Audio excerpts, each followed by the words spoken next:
It's the cutie patootie scene. Hey, welcome back, everyone. Welcome to Millennial Tavern. It is yours truly, the Mr. Intsa.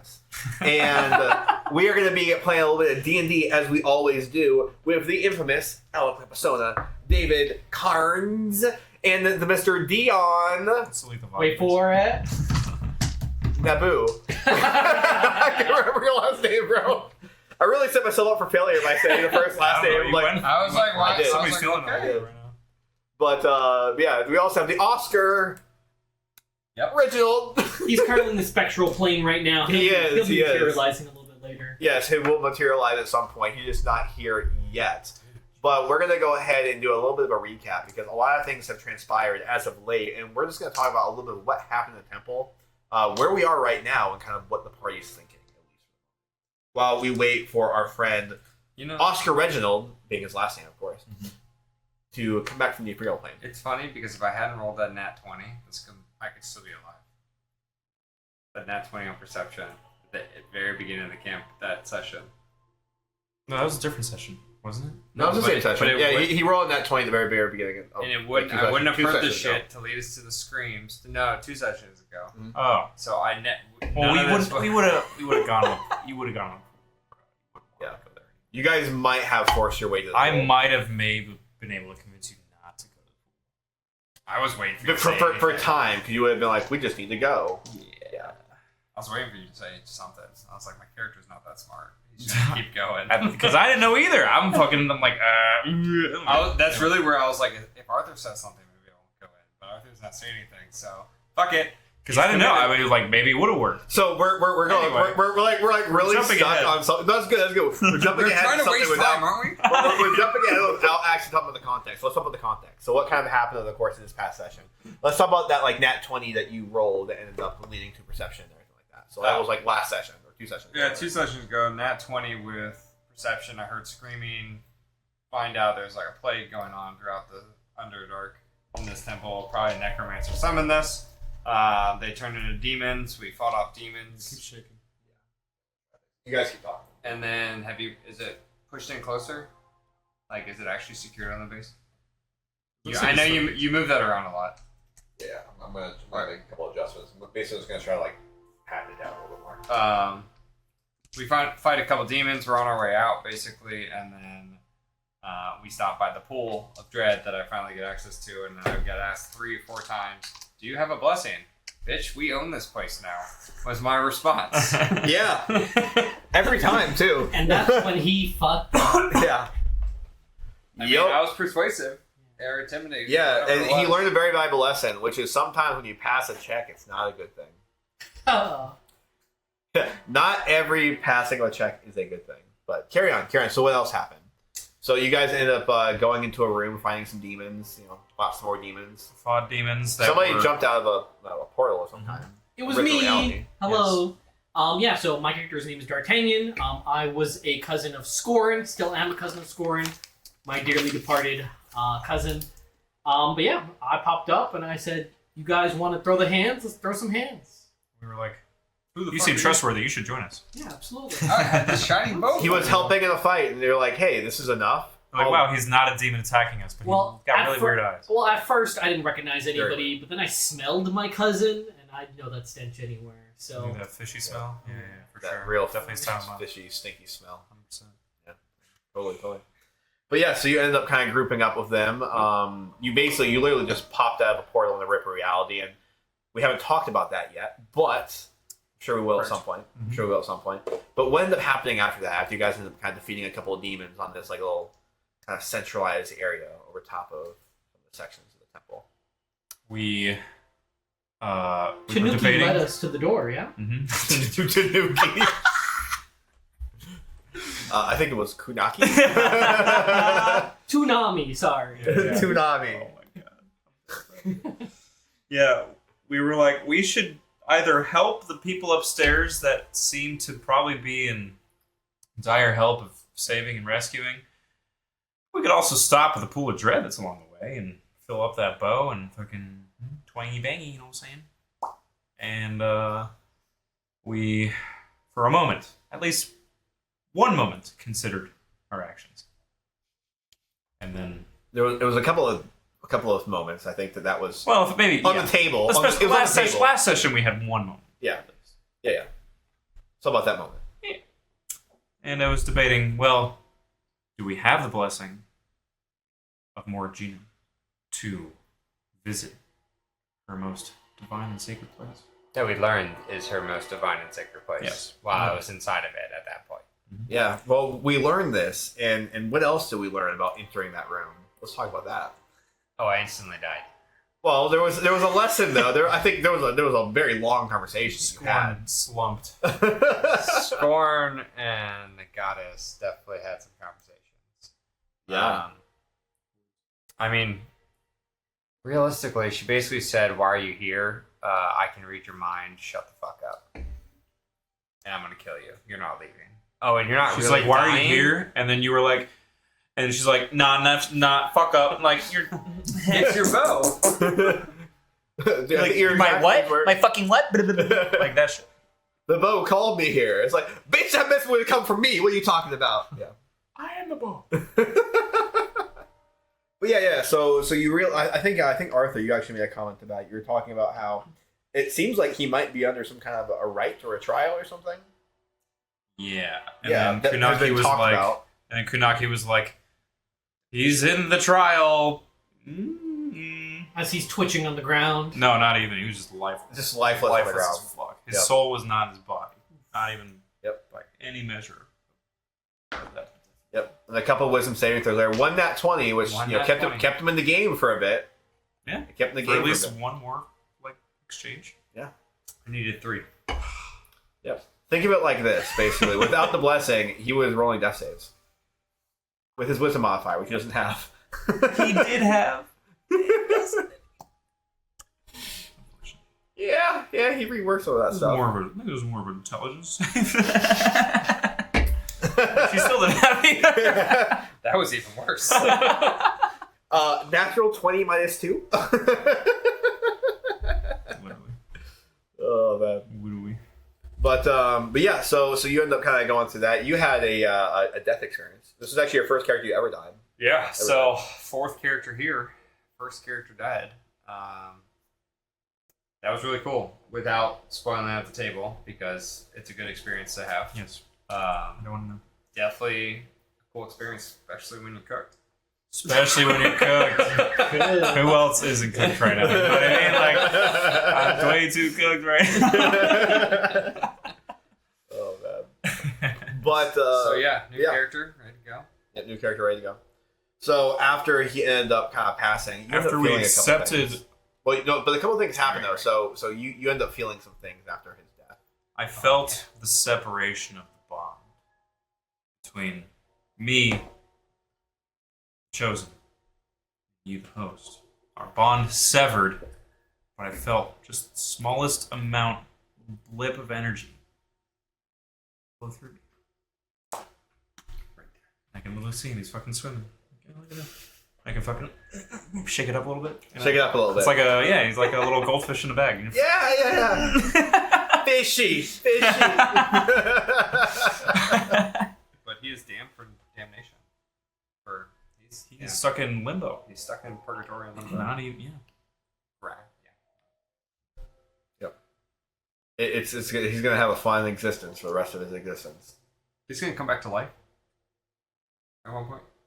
Just FYI. Something might happen. Just keep shaking him up. Come on, bro, get out of here. All of a sudden, he's just gonna pop out of you, like you Like a chest burster? Oh my god, that'd be sick. Bro, that would be crazy. Pretty sick. That'd be really crazy. He's like, this whole time, bro, I found out the way to get out of here. No, you gotta do a scorn action. So the whole time, guys, I've been here. I mean, come on. So yeah, slave trading. First lesson, slavery. Shouldn't be doing He it. never got to fight for freedom. Mistake. That's true, so he went down a horrible person. Literally. But that's the thing, though. That's actually on a more serious note. That's something I actually really appreciate about people Oscars wanting to pulled play. it, by the way. We did. Yeah, I think so. That's something I really appreciate about like people kind of playing like characters that are not conventionally perfect. Like people are like, I want to play the pure paladin. It always does everything right and just and all the way through. And it's like, yeah, sure, but that's fucking boring. Like, give me controversy. Give me a little flavor. It's boring if everything is good. There's got to be bad shit to make him be like. Exactly. If you have like a bad egg in the party, it's like I can't go along with this. What are you doing? Yeah. But like, when you have an entire party, like we're all lawful good. We only do things lawful good all the time, and that's just what we do. We're just amazing people. It's like, well, okay, all right, bro, cool. Well, good for you and that's your when you purity. teach him a little lesson about fascism. About Something, fashion, I don't know. something like that. Hey, Oscar, you materialized out of the Imperial Plane. Whoa! We're so happy to have you back. I'm so glad to be back. Absolutely, absolutely. Well, we're going to go ahead and literally jump right into it. So, what we were just kind of going over with our recap is we ended up having a couple of people running around this temple, going forth and just kind of doing things, fighting a couple of demons, just miscellaneous fun stuff like that. Somebody popped out of the ethereal plane and just immediately joined into an ongoing fight that was just unraveling before his eyes.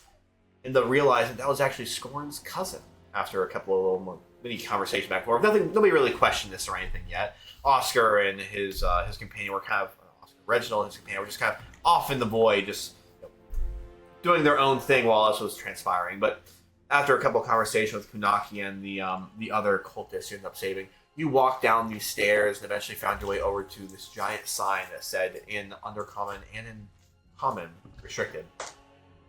Kunaki told you this was the actual door that led to the chamber where the Pool of Dread was. And as he basically go ahead and made some prayers before, he actually pushed open the door for a lot of you. As that happened, you end up having a little conversation, and Scorn ended up walking in there. Fully plated, fully ready to go, all the equipment intact. You watch basically as he ended up taking a total of about 15 steps into this room, and then immediately, just out like a light, just collapses on the ground. It's almost like he dropped dead right there on the spot. As you end up watching through, you notice that Kunaki was just completely silent, just watching. And while D'Artagnan ended up asking a couple of questions about like maybe what was happening, Kunaki basically described that he's going through the right. He has the blessing. We just have to wait. It's a matter of time. And as time passed, you eventually felt a sever and a connection that was broken. And shortly after that, you felt as if there was like a ticking time bomb inside of you. What happens when this ticking time bomb ends up blowing up, you don't know. It could be, Arthur, anything simple as more power. It could be something as scary as the end of your days. But you don't know. As you felt a little piece of Scorn kind of moving inside of you. Purely just energy at this point. Not even matter, just tiniest sliver of existence. You saw a couple images and that was it. And as all this was happening, and D'Artagnan eventually ended up kind of realizing the gravity of the situation, you kind of stood there in solitude, just contemplating everything that just transpired. Kunaki just kind of standing there as well, just taking in this as he's seen multitudes of people go through into this chamber and go through a rite with blessings and hopefully with blessings and solidarity. Did not pass the trial. But as Kunaki's just kind of standing there with you and just living in the moment, you end up hearing some echoing screams from different parts of the chamber. But eventually you end up hearing what are footsteps coming from behind you. And you end up hearing a little bit of a conversation from what sounds like a voice you know is Reginald, saying something along the lines of to his companion, I understand, but it's only a matter of time. We just have to keep going. And as he turns around, stops looking away from the companion, sees the group. It's like they're just standing there in complete and total silence, almost having a more grim feeling across them as you're reading the room. Did fall to my knees. As you get closer, I want you to roll perception.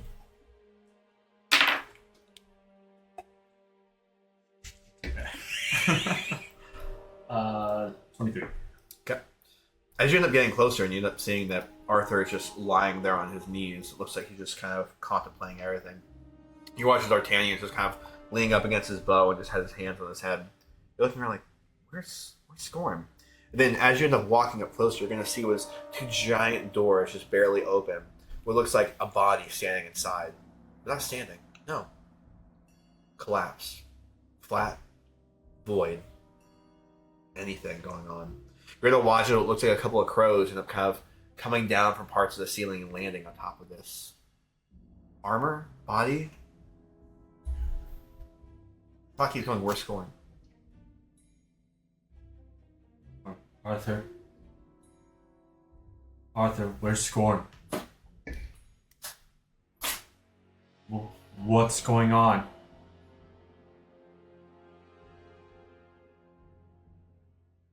You're gonna watch as he gestures into the room as you watch more crows landing on this basically corpse that seems to be existing in this room in front of you.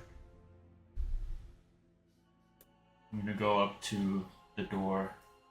Just not even gonna breach the entrance. Just peer inside and gaze upon the body that just collapsed. Okay. As you end up doing that, I want you to actually roll investigation. 9. Okay. One second.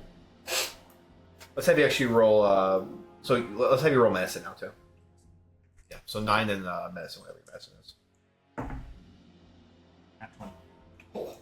Okay. Fuck yes. Right. So as you end up kind of looking into that room, you're gonna end up seeing what looks like a body of some kind of a drow in there. You're recognizing the armor. It's like the armor. Maybe no. Scorn changed his armor. No, this is what he changed it to. And as you're like looking a little bit more, and you're kind of recognizing that this might be Scorn.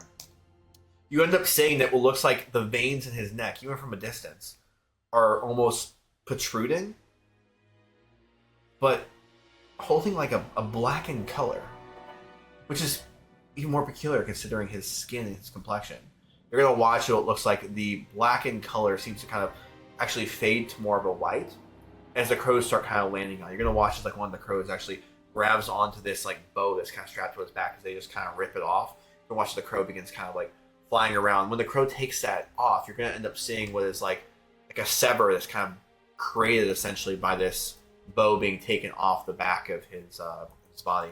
As it ends up cutting his flesh, you're gonna watch as it looks like just like white kind of begins to pour out a little bit as it turns to a black ooze and just kind of goes down. It's not blood. It's not something you recognize. Why don't you roll religion?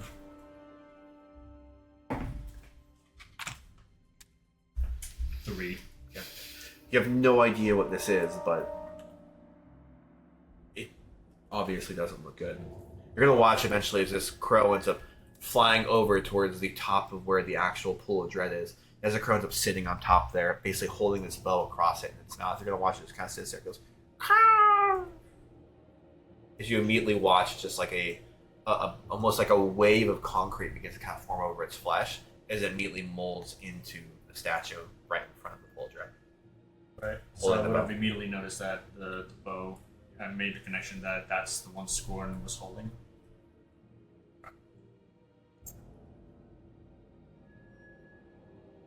Arthur.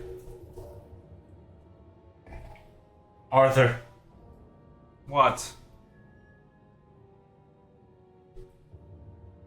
That's not him in there. Please tell me, by the gods, that's not him in there.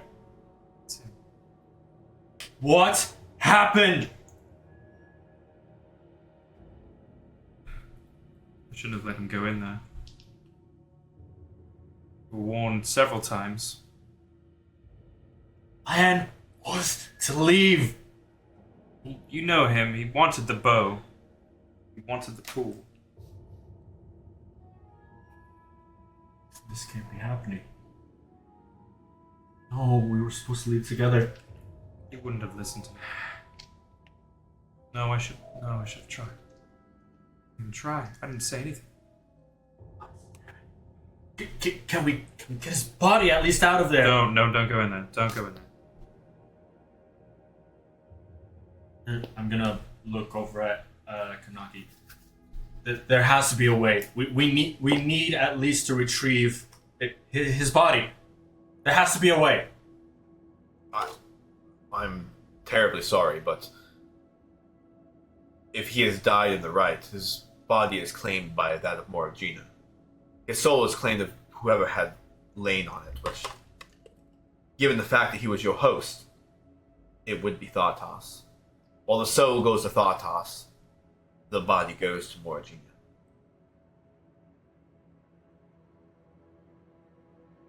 Only the soul was supposed to be taken, not the body.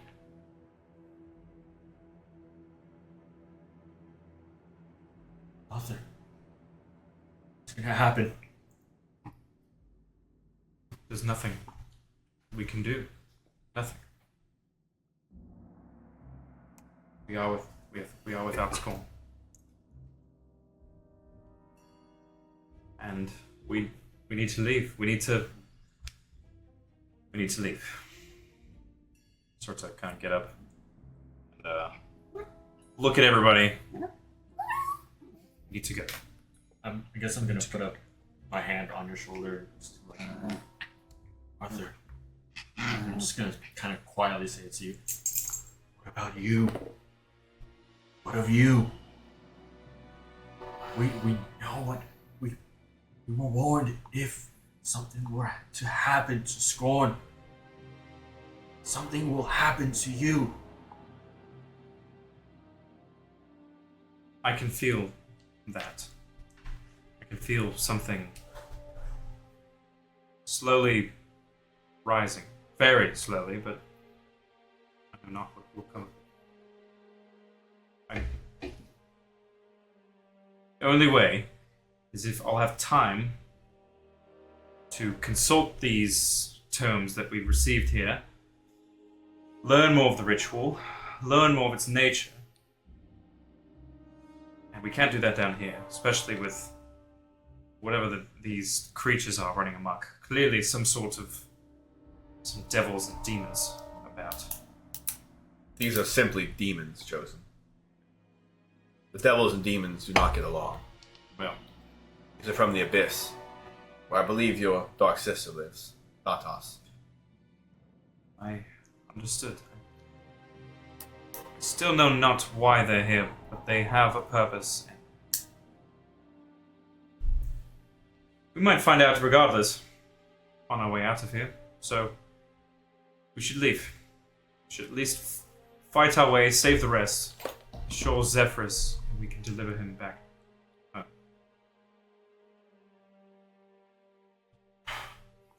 Let's get to Zephyrus. I don't want to leave Scorn here. He doesn't deserve this. No, he doesn't. But he can't come with us either.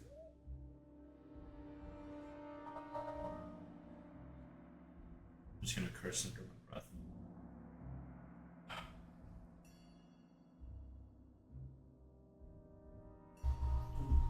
Let's get Zephyrus. We have no business with these demons.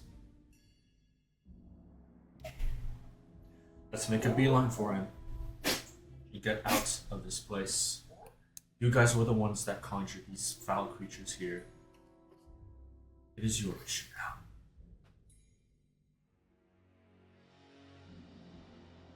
now. I understand. Chosen. Do you give me the power to make decisions on behalf of the temple? As we previously discussed, it was fight or abandon. That decision is yours. You're gonna watch it, kind of looks at the ceiling. You hear something being said in Undercommon. I think you two actually both yes. I know. You also speak Undercommon. You both are going to end up hearing these words come out. Morgina, our goddess of darkness and shadows, our dark shepherdess. Alarm them. We leave. Before we go, I'd like to say a couple words for my cousin. You're going to immediately hear is like crows just begin cawing across the entire lake. It's like every crow going across the actual scaffolding in this place. just echoing. It's gonna make a massive noise. It sounds like it's almost drowning you out. You're gonna have to like basically scream at this point. No. That's why. Never mind. Let's get out of here. You can still say your repeat. I'm just letting you know you're gonna have to be screaming. I was gonna it's gonna be echoing. I was gonna sing a ballad from our childhood that we used to sing at funerals. Never gonna give you up. What? Never gonna mess around. At that point, the sound of the crows is too loud. At that point, I give up. All right. You all are gonna end up hearing is this like massive echoing of the crows. Just seems to like be drowning out, almost like a thought is coming into your mind. It's almost like intolerable, almost like a mosquito noise playing constantly in your ear. Just cringing as you're like making a step, almost like you have to take a moment to plug your ears. You're gonna watch as Kanaki just yells, "I'm sure I'll see you again.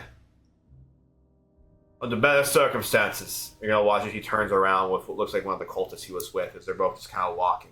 One of them holding their ears. It looks like Kunaki is just completely just ignoring this as he looks like he's grabbing her and going off to another section of the temple. Let's go. Where's the cells? Lead on. All right. Go, please. I'm gonna lead the party and go towards the cells. Okay. I guess you're coming too. He's new. Don't. Come on. We need to leave. I guess I am. All right. I'll lead him over to the cells. Hopefully, where we saw Okay. Zephyrus last. As you end up going into the cells, you're gonna end up seeing what looks like no guard is down there. It looks like the keys and everything are completely just hanging there on the wall. I want somebody to go ahead and roll a d20 for me. 7. Okay. All right. So as you end up seeing the keys, it looks like there's nobody down there, but it looks like the keys for the cells are just available for you. Okay. Perfect. I go ahead and grab them, and I start heading down to where we saw Zephyrus, and I'm gonna be looking at each of the cells too to see if there's anyone else new or still present. Okay. What you're going to end up seeing in there is actually all the cells end up being still occupied. And I say all the cells being the ones that were still there.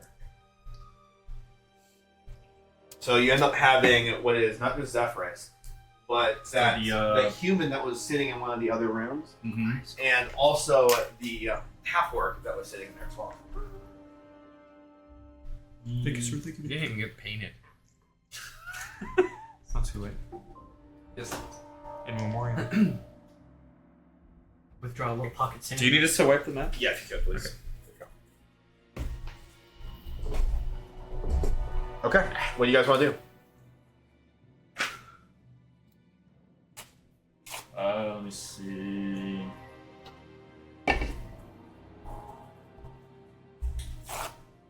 Okay. As I'm making my way past through both of them, I want to first make a stop to Zephyrus first, and see if he's still in there. Looks like Zephyrus is still in there. Looks like he's actually covering his ears. Like the echoing as you get farther and farther into the cell chamber isn't nearly as loud, but it still just makes a loud drone that kind of resonates across the entirety of the area. Okay.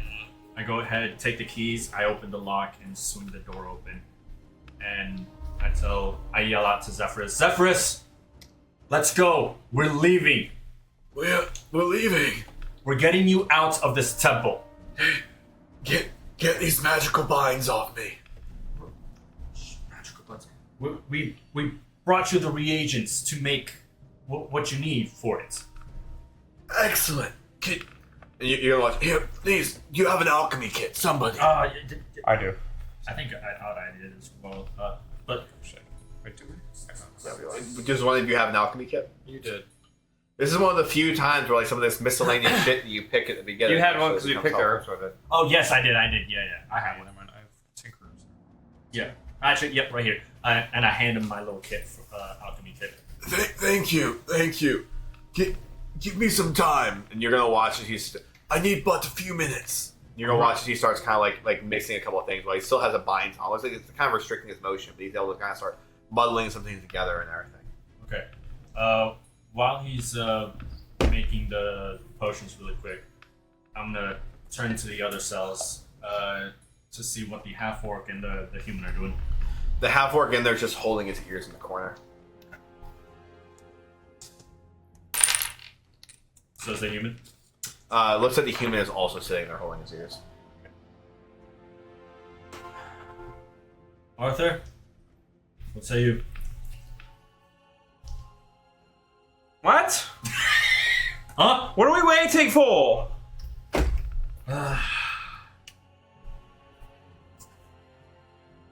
Okay, I go up to the half orc, and I sort of yell at him, saying, "This is your only chance of freedom. Do you want to take it or do you want to die here?" He will reply here in a second. Loktar. Loktar Ogar. Gurgor, was it?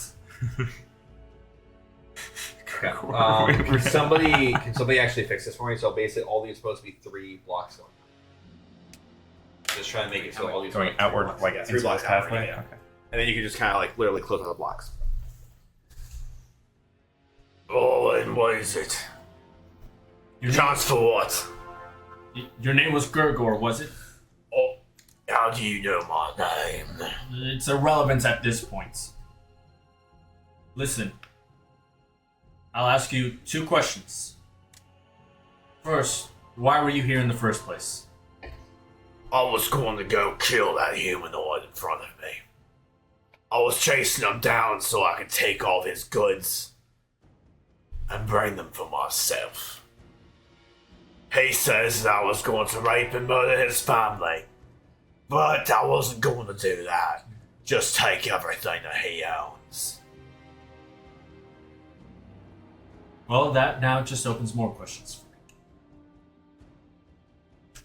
Are you planning on letting me out of here?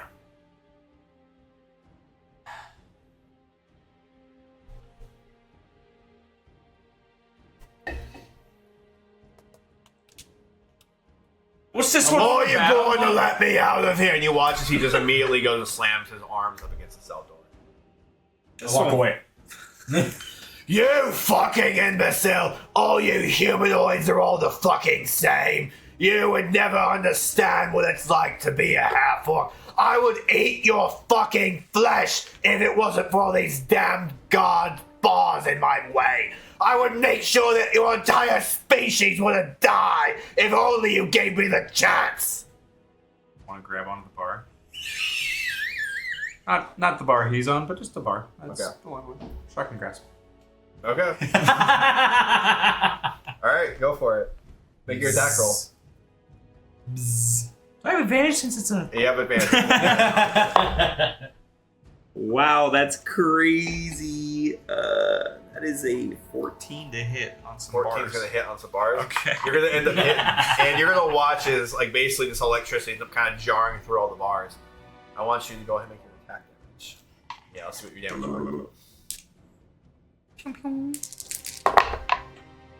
Wow. That's a solid 13 lightning damage. Okay. You're gonna watch as all that kind of jars and he just kind of like starts like spattering off and just kind of like falls back into the corner and just kind of starts twitching a little bit against some other bars. What was he on about? Ugh. Well, nothing now. Nothing important. Alright. I'm gonna go up to the human now. Okay. I'm gonna look to see what he's doing, still covering his ears. Is he still covering his ears? You What? What is it? win, correct? Yes. Why were you here in the first place? I was captured by some cultists. They took me down here. I was running from the fellow that your friend just shocked over there. Where are you from? I'm from here. The Underdark. No, these lands. Roll insight. These lands, nat 20. Whoa! You're gonna watch immediately as you kind of ask that question. Like he kind of hopes that his answer like would just kind of like satiate your appetite. The second you ask again, he's just like, obviously from here, and you just kind of recognize like he doesn't know anything about this area. You're not from here. I can tell that. No, I know all of. I'm. For the holdout city of Pike. That's where I'm from. Why is this one lying?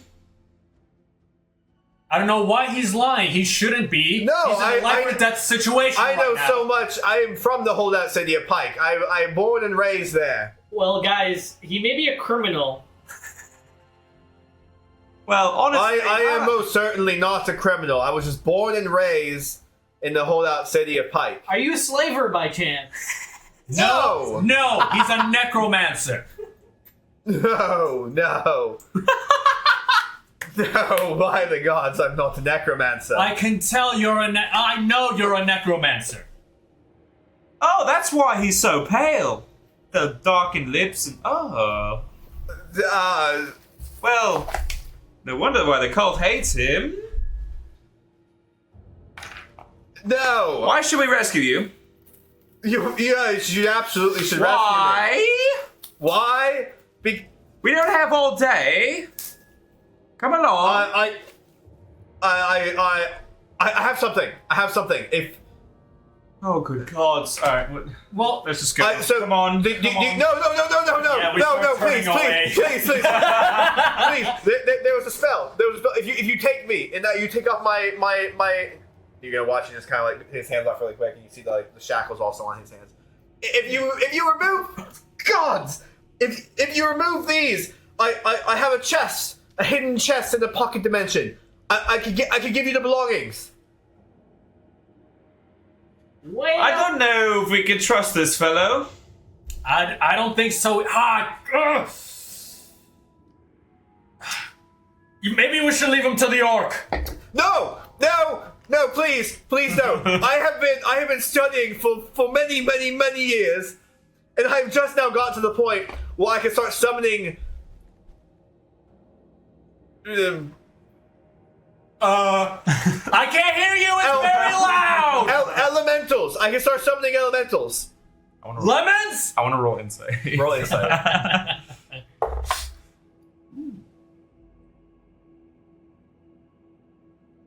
That is a 22. He is lying up his ass.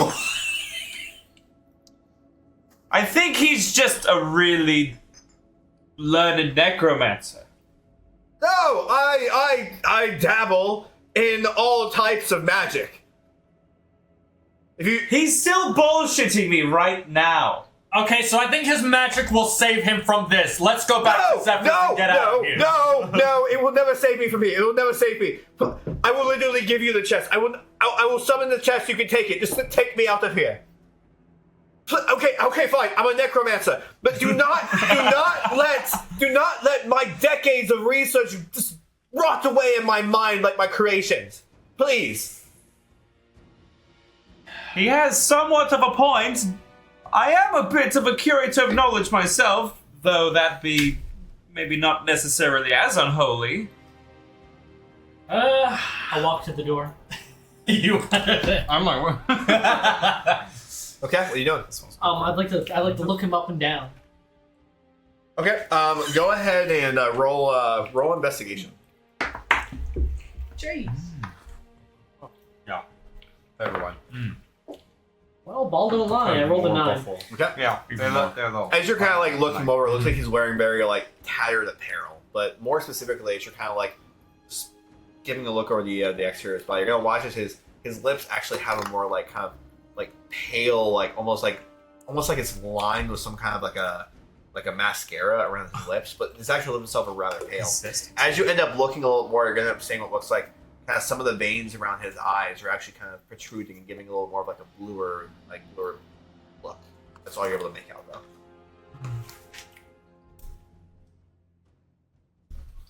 Well, it's up to you guys. What you guys want to do with this fella? I would recommend letting me free. But the belongings in my chest, I swear by the gods, I will give them to you. What if your chest's a mimic, bro? Oh. But then you feed me to the mimic. It's fine. That's fine. We'll take him along. We won't release his shackles. But when you do, I will give you my chest. I swear. Is there any of you wizards? You know of this spell? You can hide chests in the dimension. Is he done yet? And you're gonna watch as he just kind of like leans to the bars a little bit, trying to look at the wizard. I think he's done. I think he's running out of time. Maybe we should. Okay. What do you think? With half the shackles, I think we keep the shackles on. Keep the shackles on. Shackles on. Shackles on. It's fine. It's fine. It's fine. It's completely fine. Eventually, when you take them off, I'll give you the reward. Please, let me help, please. Okay. I go ahead. I insert the key, unlock the cell, and I just grab him by the scruff. And I'm like, all right, no funny business. Let's go. Absolutely not. I would not dream of it. Thank you. Yeah. Thank you. Don't make us regret this. And as you end up getting a closer look at, you're going to end up seeing that his eyes are actually completely bloodshot. And it looks like there's veins that are almost blue, kind of going across parts of his flesh. You're going to end up seeing that basically the entirety of his lips are not just chapped, but they're blue with some kind of a complete like mascara lining going around his lips. It seems to kind of like have fallen off a little bit with the sweat and everything being in these cells.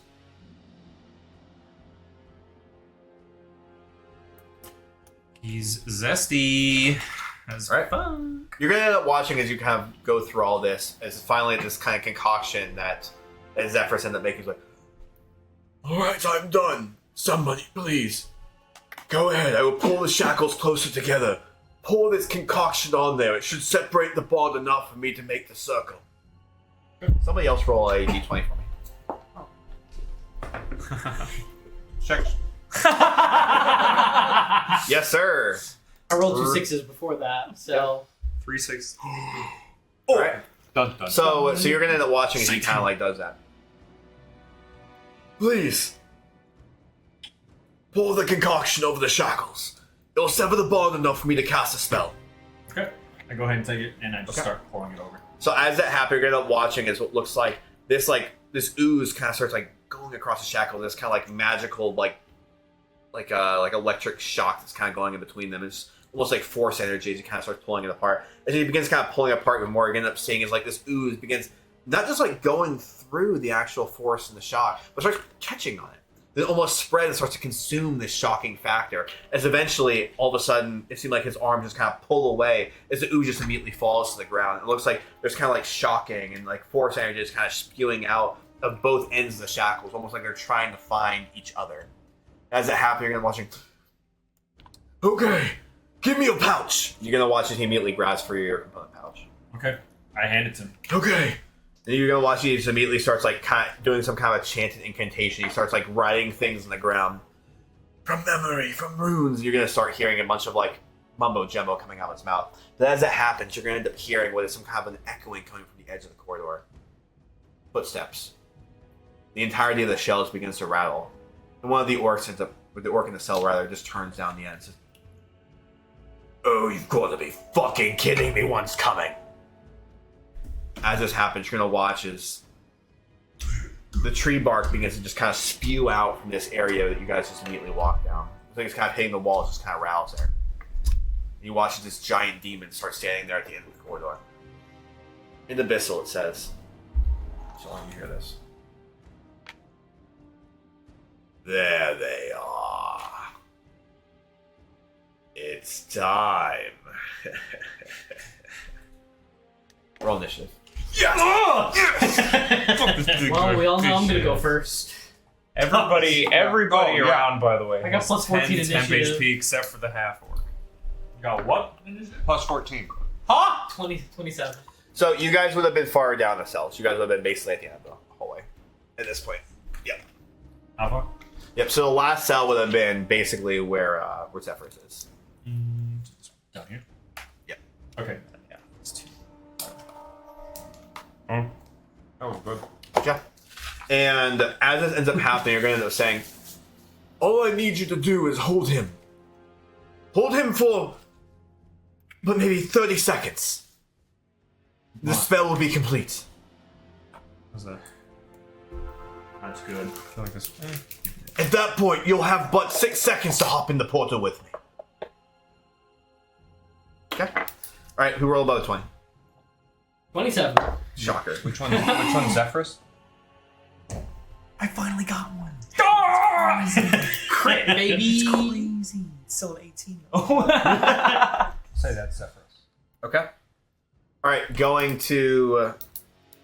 I guess the rest of y'all could go out technically. I got a nat 20. I'm not here. But I 20? still have my -2, so Okay. I'm not sure how you want All right, there we go. Okay, so what do you get, Reginald? 17. 17. to do it. If I am here, 13. You are not. It's here in spirit. Oh. Truly. Wonder. I'm just as curious as you guys are when I show up. Okay. And then we're going to. It's just the other NPCs. Okay. All right. And then.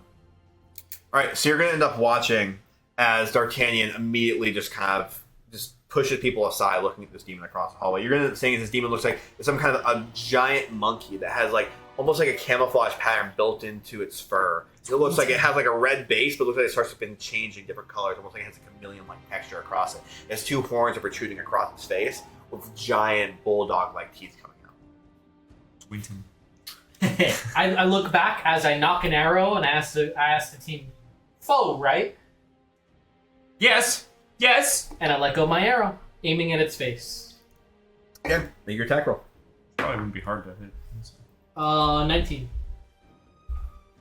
All right, and a 19 is going to miss. I knock another arrow. This time I aim at its belly. Yeah. Good. 15 doesn't hit. No. 15 doesn't hit. That's nice. So as 2 arrows go out of the hallway, you're gonna watch as he ends up basically just pulling one arm out, just knocking one of the arrows out of the way, then catching another arrow and breaking it in his hand. He just kind of starts like laughing maniacally in the hallway. I look back at the team, I said, well, and I move myself to the back of the room. Where did you find him? Where did you find this guy? His name's Chungus. All right, going to Arthur. Yeah. So everyone still has temp HP. So Who? everyone has 10 temp HP. BTW. Oh, right now? Yep. Okay. Yeah. By the way, that happened before because I still have my turret on me for sure. Oh boy. I want to take. I just want to. Do I know anything about nature of this creature? You would know for sure from this distance that it is some kind of a demon. All right. Well, good thing my purple flame doesn't kill anything. It kills everything. I want to point my wand, pull out my shield. Go for it. Fireball. That's crazy that a 14 would not hit. 14 does not hit. Yep. I guess I hold my shield as stalwartly as I could. Okay. All right, going to the necromancer. Oh fuck! And you're going. And he literally just starts running back behind you. Take the shackles off! Can you take the shackles off? The magic bound shackles! And that's all he's gonna do in his turn. Okay, going to Reginald. Okay. Oh, fuck, this is... Reginald's gonna be in a little bit state of panic.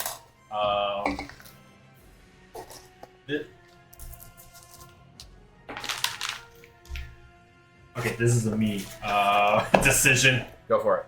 Okay. What is the range of this? It's pretty good. I believe it.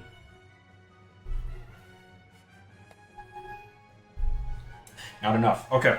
So going to original plan. How far is he?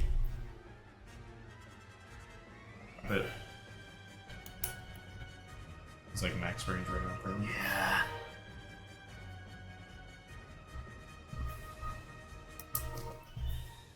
That's 120. That was one. Was it one? Counted 140. 120 is right here. 120 right there. That's where I got. This is why I like the bigger battle map. We actually are able to use spells that are max distance. Spell sniper. Yes, that's what I'm saying. Like playing like this, it actually makes spell sniper like a feat worth getting. Stolen?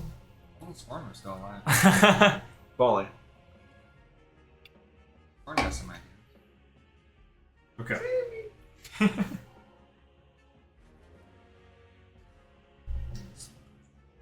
Okay.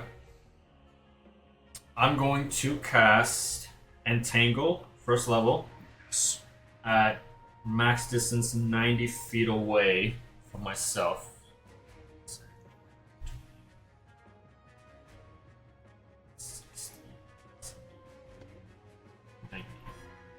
Do it right here, and it's a radius of 20 feet. Okay. Red marker, some blue marker. I have right here. Right here. Well, you could just do like the radius. Yeah, so it's gonna be right here.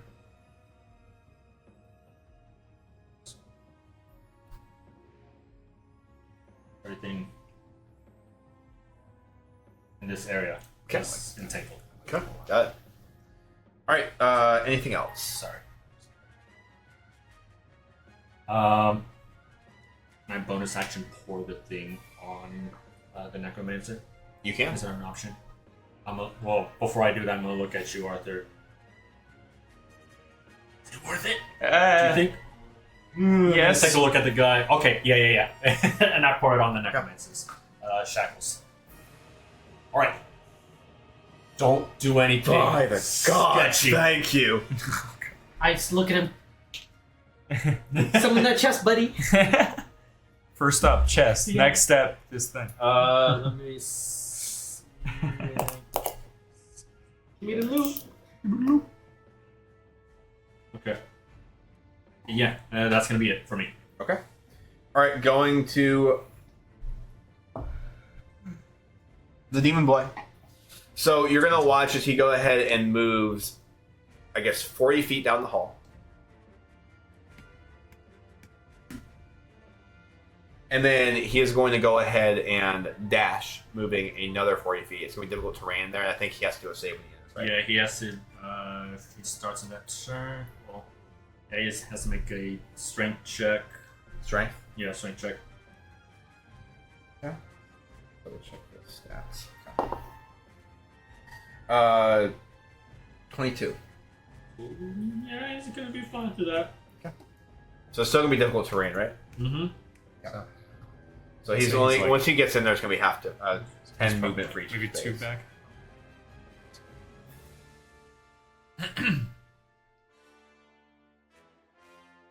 Okay. All right, going to the orc. You're gonna watch as the half orc ends up just kind of going back in the corner of itself, saying, "Oh my fucking god!" You're just gonna hear as he just starts muddling things underneath his breath. Going to D'Artagnan. Yeah. Ooh. Round two. Another round has gone through. Two more. Do you get Hunter's Mark? I'm going to use 25 of my movement. I'm going to move forward. I'm going to knock another arrow. This I'm going to aim for its eyes. Okay. Doesn't hit. First arrow goes whoosh right over his head. Try again. 26. 26 is gonna hit. Whoa. Very nice.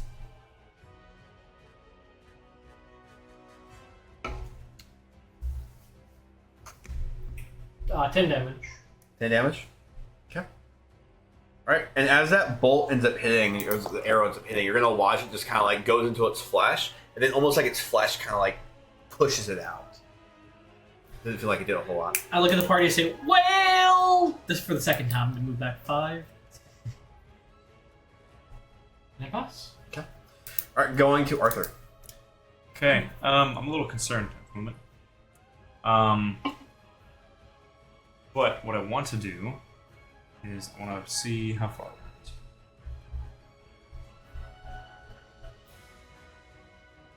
I'm gonna move forward 15 feet, which is the range I need to cast Grease under his bitch ass. Okay. Let me see. What's everyone's So HP? he must make a 0. dex saving throw 36. of 15. 18. Yep, and he passes. But either way, he's got greasies on his shoesies. Yeah. And it makes it still difficult terrain, so it's like, I don't know, double extra. Double extra. Double difficult terrain. But anyway, he's got grease under his feeties, and I will mark it with what's one called? Is there a red marker or something? On the floor. Something slightly different than. Okay, here we go. Dion, can I get your thingy? Okay. Touche, bro. My I was Claire's like, what? Yes, your Claritin. This is good shit. Bomb, Claire, bomb, Claire. bomb. There are drinks in the cooler behind you also if you... Okay. Anything else you want to do, Arthur? I'm going to back up again. Keep in mind whatever happens when its turn starts. Those are actually really good. I would try it. Anything else, or just make sure you keep in mind like any of those effects that are happening for difficult terrain and start turn and stuff. For both of you guys, make sure you Pretty keep much, I track think of it's ending turn for me is when he has to make another save, but he's otherwise it's difficult. So. Coffee. that. All right. Anything else? That's it. Okay, so you're gonna watch the necromancer ends up kind of like reeling back as he ends up kind of just shaking both of his hands. You're just gonna hear him say, "Oh, finally." And as that happens, you're gonna end up kind of looking around at both, like everyone. It's like, I guess I must. As you watch, he just kind of like pushes both of his hands out. You're gonna hear as he just kind of shouts like, "Kudun!" As you watch, just a bunch of magic missiles begin flailing off of his fingers, as all of them end up going and hitting directly onto Magic. Nice.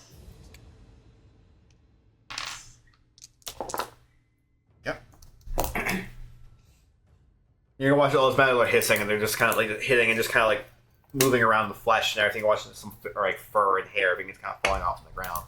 It kind of becomes translucent as it begins falling down. All right, going off to Reginald. Okay. All right. I'm gonna drop concentration on the vines, on entangle. Yep.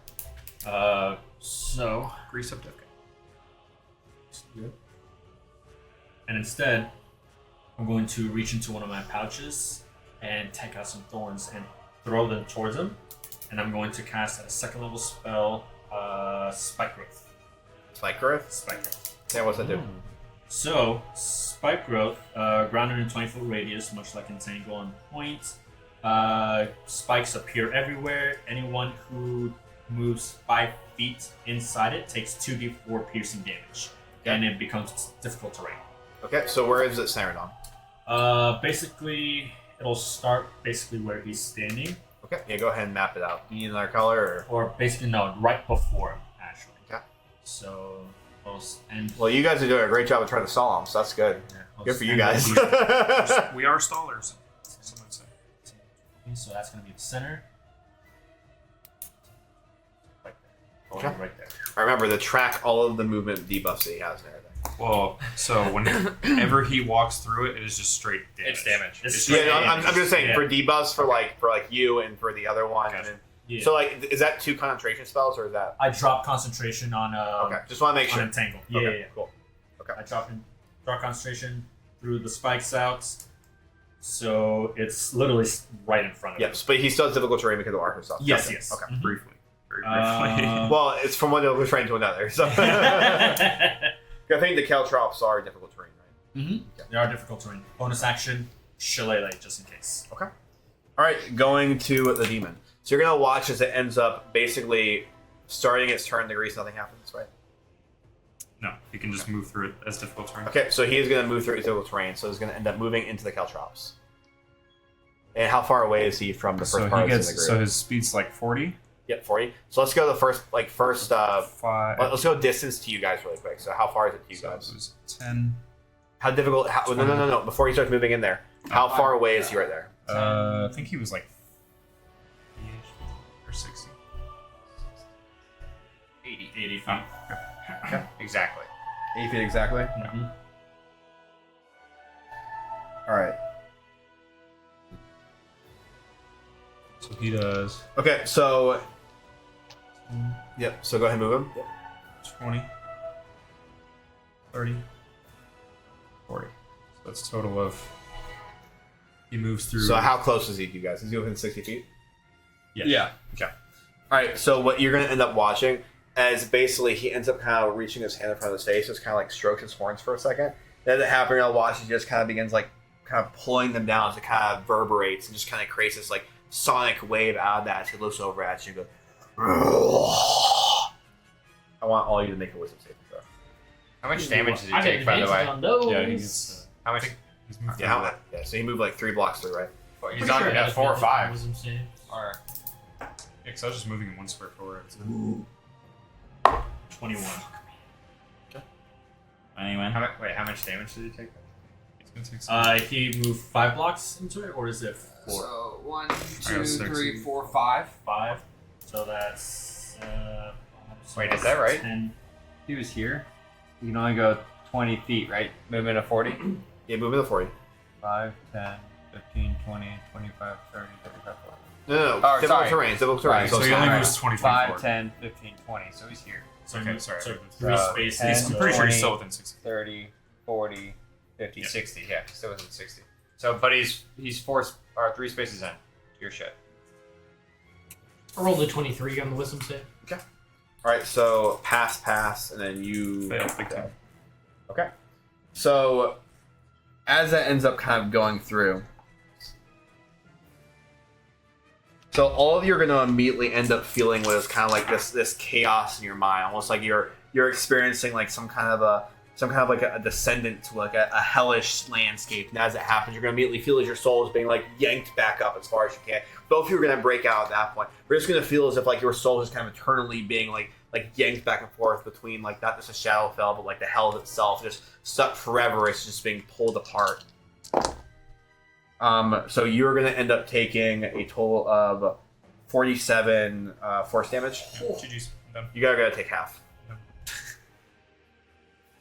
Did that one shot you or no? Well, I was I mean, that I honestly- your max health or no? no. No, I no, honestly no. didn't. Oh, okay. I didn't No. even heal from fucking last time, but Oh, I felt okay. like I would have. I don't know, but I didn't for this interaction. But I like legit. Okay, well, so you took 47. I- So it didn't one shot. Like, That one shot him, but that wasn't it was more than like what you. damn close. Oh, okay. So you guys are taking half of that then. Wait, are you Okay. up or are you down? 47 divided I by need 2. to go. Because I would have healed knowing like shit was gonna happen, but we just since we 23.5. ended Do we round last up? time, Yeah. I don't know if you do work that. I would have wanted to heal, but Well, I guess so. Technically speaking, too, it sounds like how much damage it dealt. It probably would have still downed you. oh yeah, if I didn't heal, I'd be down for sure. Yeah. But that's We'll say for right now you're down. We'll say for right now. okay. That's worse. On that much damage, how it would be a Constitution saving throw, right? Yeah. For myself, if I take damage while trying to maintain concentration. So you took 24. Yeah. I took 24. So that's the DC you have to beat. Because that's the amount of damage I took. Oh jeez. Now you're making me remember. Yeah, I'm trying to be sure. Yeah. Let me go ahead and.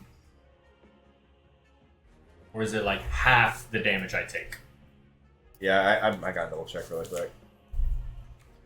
When you take damage, your Constitution saving throw, with a DC of 10 or have the damage taken, whichever is higher. So yeah, have the damage taken. So that would be So you took 24 damage, would be 12. 12. Okay, DC 12. okay, I beat it. Cool. There you go, bro. Here, I'll be right back. But so after it goes ahead and does that, we are going to be going to the orc. The orc is just going to be like kind of like screaming and muttering and shit in itself. You're going to the parry that says, "Let me out!" Alright, what do you want to do? Going to the top or game? Spike growth. I said, oh, hell no. I reach down, I put my hands on Arthur. Yo, just quick, not metagaming. Quick question. If I cast Cure Wounds on you, does it mean you're back in the fight? Yeah. Yes. I'd still be on the ground, but I would be conscious again. Okay, so I rest. I keep my bow in my left hand, I put my right hand on the shoulder, and I cast level 2 Cure Wounds. Want to roll this manually? Yeah, boy. Manual's better. Which one's the D8? Pyramid Pyramid? ass. Let's go sparkling. Oh, he's supposed to take 18 piercing damage. That guy. It'd be weird. Ooh, 10, 14 life. Fuck Take bro. it. Thank you. At that point, I kind of back up even further. 5, 10, 15, 20. Oh, 20. gods. Murder. Murder. I passed. Alright, so I think it's your turn after. Yeah. Yeah. We'll get him. Oh boy. Danger! Actually, wait. All right. So what are you doing, D'Artagnan? He saved our healed me. I cast Cure Wounds level 2 on my boy. Good stuff. Good stuff. Good spell. Then I backed up and I tried to grapple the necro. No, I'm joking. I backed up. Cool. All right, going to Arthur. So I'm gonna stand up Yeah, happy movement. and I'm looking at him. This horrible, ugly thing. This awful, Winton-looking creature. And I'm going to look at it just a smidge harder while I remember what I was doing. And I'm going to bonus action Expeditious Retreat. I'm sorry, excuse me, never mind. Bonus action Boom Boom. Everybody gets 10 HP Oh, again. thank you. Except for you moved a little too far. Me? Yeah. I don't Now think he's within been 10 hit. He should. Oh wait, yeah. So 10 temp HP for everyone but our friend D'Artagnan. I see what it's like. I'm sorry. I just moved too far. I'm 20 feet away. Yeah, it's 10. Gotta be 10. Sorry. But I am going to cast. I'm going to walk forward 10 feet. I'm going to cast Gust of Wind. I'm going to clap, and a surge of wind just. Let's see it. Blowing So, in front of me. what's the save? So I believe it is a strength save. I think he's pretty good at 15. I was gonna say, Yeah, I know, but it's worth a shot. It is worth a shot. So you're gonna watch it just kind of sits there and starts like laughing in your face, as all of a sudden it just flies back. Oh, shit, yes! How far? He gets pushed 15 feet away if he fails. Oh, he also takes damage from that. So he takes, by the way, the 18, 18 piercing damage. from the first movement in. Was that magical piercing damage? I think it's just regular. It is a spell. But it's a spell, Just so okay. however you decide on So that. I think that's magical. That's magical. Okay, so he was already 15 feet in, so he's gonna be 5, 10, 15 out, so he's gonna take another 15. Is he back in the grease? He's back in the grease. Hell yeah. Which means he might end his turn in the grease, then he'd have to make a saving. A dexterity It's saving. true. This is true. Hey man, all I gotta do is last 3 rounds.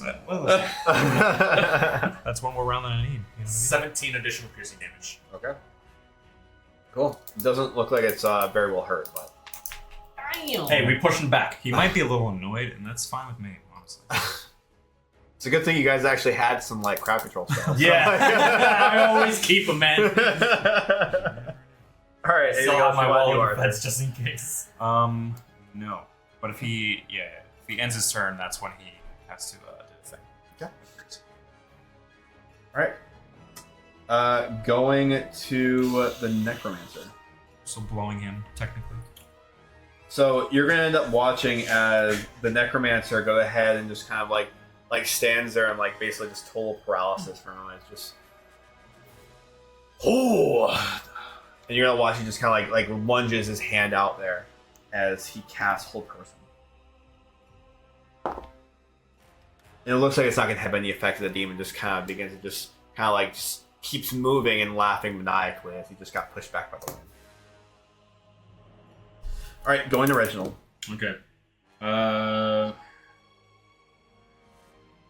Bonus action, first level spell. I'm just gonna cast Healing Word on myself. I get 4 HP back. Okay. And it's my action. Spores are just gonna envelop my hand, and I'm just going to cast Chill Touch on the behemoth there, guys. Okay. So, Just freeze the grease, make him slip. Necrotic damage, though. that's not gonna hit. That's true. That's That's not gonna hit. Okay. It's not frostbite. Okay. All right. And I'm just gonna hold myself there. Zephyrus, how's it looking? We're getting close. Oh my god. Well, Maybe- not to alarm you, but it's maybe- getting closer. 10 more seconds. I need the last runes. You watch. He's still like scribing something on the ground. Getting edged right now, bro. It's okay. Okay. I'm Lord edging. about the butt. Oh, Lord have mercy, about to bad. All right. All right. That's my turn. Okay, going to the demon. So the demon is going to end up just kind of like moving a couple more steps forward. How many steps? So, As think close as he couple needs needs to be how able would to it do it work? 60 feet. so gust of wind specifies. Let's hear It it. doesn't say difficult terrain. It specifically says must spend 2 feet of movement for every 1 feet. That's fine. So it's not difficult terrain. So it's but it's so would that stack somehow with the spike growth difficult terrain? I'll give it. I'll give Maybe it like to you. 3 feet. I'll give it to you. I'll give it to you for this one. Okay. It's here. I am blowing the guy. Come on. Yeah. I'll give it to you this way. I'll give it to you this way. So he's got 5, So 10, 15. in total, we'll say that he can move a total of 15 and a half feet. Let's go. Okay. How far away is that? 10, 15, 20, 25, 30, 30. I think you can only move 10 feet into the thing, into the spike That's growth. 50. Yeah, so that's. Still, that's within Alright. 60. Okay, So 60 can for I get everyone or just? For me, specifically. 50, 50 on Arthur. 60's here. Okay. So who's the other person? That'd be That's a necromancer. That's That's not that's a necromancer. unless he moves. Okay. So we're gonna end up having wisdom saves for both of you guys.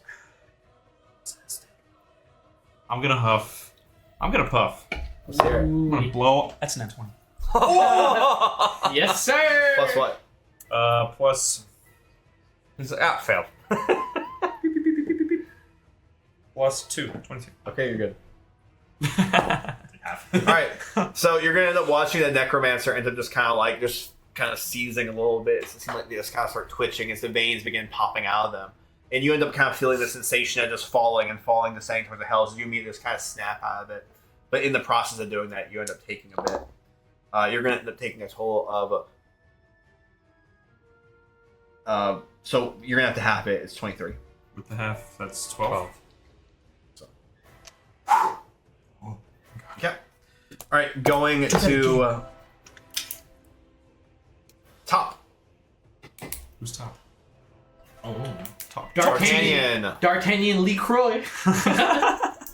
Let's see it. What are we doing? The most aggressive French name. Honestly, I would like to cast a spell. Do it again. Hail of Thorns. And cast it on myself. Next time you hit a creature with a ranged weapon attack before the spell ends, the spell creates a rain of thorns that sprout from your ranged weapon or ammunition. In addition to the normal effect of the attack, the target will and each creature within 5 feet must make a dexterity saving throw. If they fail, they take a d10. 1d10. Okay. And then half one's successful. Okay. So it's nothing about terrain or anything. Doesn't make it difficult terrain. No. You should try to make it my. If we get Right. 4 stacks. All right. So go ahead and do your attack then. Does this mean I still get to attack twice or just once? You still get to attack twice. Yeah. Well, it's a bonus action spell, right? Yeah. Yeah. It's a bonus action spell. Yeah. So then you're good. You still get both your attacks. Alright. I'm gonna knock an arrow. I'm gonna aim at its toes this time. Okay. Let's do it. Big Winton toes, dude. Huge toes. 21. Anyway. That's gonna hit. Yes. AC of 20. Perhaps. Mayhaps. 8 damage. Okay. All right. Go ahead with your next one.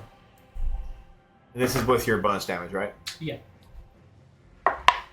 Bonus damage was D10. Sorry, I didn't roll for bonus You're damage. Plus 4 bonus damage. Okay. All right. Go ahead and make your second attack then. What was that? I miss. All right. Anything else you want to do? Nope. Going to Arthur. And now what's happening? Okay, so concentration with the gust of wind on the basically guy. it's at thorns. Also going to. With this turn. Yes. Spell of sorts. Sorry. Yeah, did that guy make a dex saving throw? 15. He would have For failed. what? Or he would have failed. For what? Okay. Oh, for the For hail. the extra damage. Yeah, he Yes. failed. So. So you took the extra damage. Yeah, so he took the extra 4 damage. Okay. Yeah, I'm just casting Firebolt. Okay. Go ahead. Never mind. Okay. Cool. Good. Good. Fucking Christ. All right, going to the necromancer. You're gonna watch the necromancer just kind of like pulls himself back a little bit more. You're watching, just kind of like throws his arm out. You're gonna watch as what looks like a bell just kind of begins to like chime. It looks like the creature begins to kind of like snarl a little bit more. Undertaker. Told it. And it looks like the creature is able to just kind of shake it off immediately. As you kind of see like a little eerie bell just kind of reminisce across the hall between the echoing of the crows. Going to Reginald. Yeah. Alright. Going for another chill touch. It's a 25 to hit. 25 is going to hit. Maybe one, I think, from a cooler. I'll take one. Pretty well. Oh, something. The White Claws or... Sure. Capri Sun. I'll try it. Give me both. Team. He's going to take 9 necrotic damage. Okay. From the chill touch. Gotcha. And then Where's I'm yours? going to Chill. use my last first level spell to do the healing word. Okay.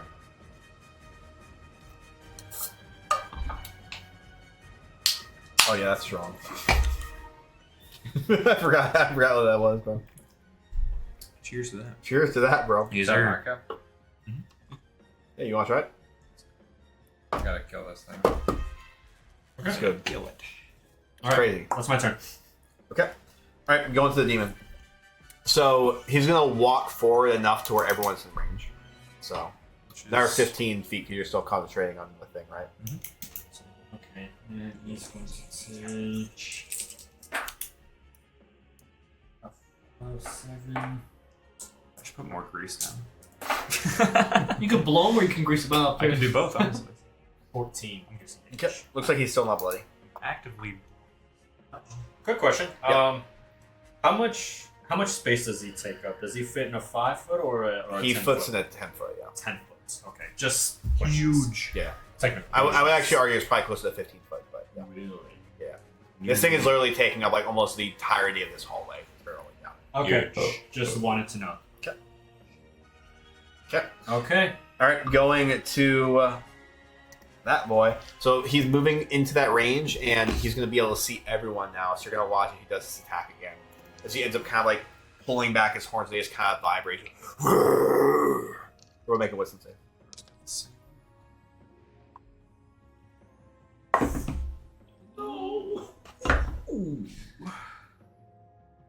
21. 19. Okay. 11. 11. Oh, wait. Yeah. 11. So 11, 19, 21. 21. Okay. All right, so all of you are going to end up feeling a sinking feeling as you end up eventually pulling yourself out of the Arthur D'Artagnan. Reginald, you're going to end up feeling as you just kind of are stuck between oblivion for quite a bit. Eventually, you're going to end up snapping out of it and taking a total of 30. Force That's all I damage. need to hear. 30? 30 force damage. Still up. Still up. Okay. So you have taken half that. Arthur and D'Artagnan. Oh, thank you for your shield. I'm down. You're down? 15 took you down? Yeah, Oh no. 15 took me down. I didn't have much. Alright. Going to the orc. Alright, so the orc is just going to be screaming, "Let me out of this fucking cage!" And as that happens, you're going to end up hearing, "Oh, I got it! I got it!" You're going to watch as what looks like this kind of like this, all these relics and everything he's been drawing on the ground just begin to light up as it looks like a portal in the center of the room begins to kind of just emanate. It looks like it's starting to suck matter into it. It's time for us to leave! Well, let's get out of here. Okay. Now. Going to D'Artagnan. Before he can get up and run with us, I have to go and. He is unconscious. He's unconscious. I'm down. Alright, 5, 10, 15, 20, 25. I'm You gonna. can go down. You can go diagonally. You're 20. You can be there 20. I move 20 feet. I grab him by his hips, and I cast. Cure Wounds. Do it again. Level 1. Yeah. You're gonna owe me some spell slots, buddy. Same. For me. I need spell slots. You're gonna heal 12 HP total. Whoa. Get better that time. With 1 die. Alright. After he's been revived, I'm gonna Leroy Jenkins 5, 10. I'm gonna jump into the portal. To clarify too, the portal is sitting right here. This is where you need to touch the character. Okay. That's Zephyrus. I thought you. Yeah, I'm just saying. Okay. That's where you need to touch. Like that's where you need to touch. Okay, it. so you made it through the portal. I'm diving in head first. Okay. Okay. Pass. Doink. All right, going to Arthur. I get up. I cast bonus action, Expeditious Retreat. And then, Good use of the spell. what's that? Good use of the spell. Boom, boom, boom. Because you wouldn't have made it. I could have dashed, but I You could've wanted to dashed. be very, very You careful. could have dashed. All right, going to the Necromancer. You're gonna watch that Necromancer just kind of using his hands, just being kind of like reeling against the cells, and just kind of pulls himself and eventually just falls inside. Zoink. Okay. Is Zephyr still there? Going to the Necromancer, or sorry, going from the Necromancer to Reginald. The Everest is still standing there. Zephyrus is- Okay. Okay. I'll see you on the other side, Zephyrus. Just grab him. Yes, go, go. Okay. Bonus action, gonna send my companion in through it first. And then I'm just gonna look at Zephyrus. And just dive right in. Okay. And you're gonna watch as he jumps in after you. As this happens, you're gonna end up kind of feeling just a cold sensation happen as it feels like you're almost like stuck between some kind of a space. And immediately you're gonna end up feeling as what looks like what basically you feel is like a spiraling just kind of tearing you apart for like but a split second. As all of a sudden you end up popping up in some kind of a shop as it looks like you're just thrown out into this entire, you end up falling into pieces of armor and other miscellaneous things. You end up looking around and seeing what is wooden walls, light coming in through the sides of these windows, and all of a sudden you realize, we're gone. This is it. You feel like a glint of sunlight kind of hitting your skin as you feel warmth for the first time in a while. We're back. We're back. Oh, my head. Oh, gods. I'm gonna look over Mother to see, bless, that was awful. look over to see if my companion made it and if It also looks like your companion did make it. also Zephyrus made it. Also, I think the map cameras. Yeah, it looks like it got kicked. Fix.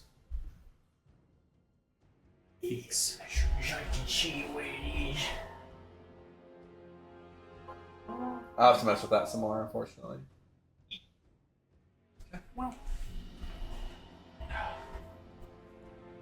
Right.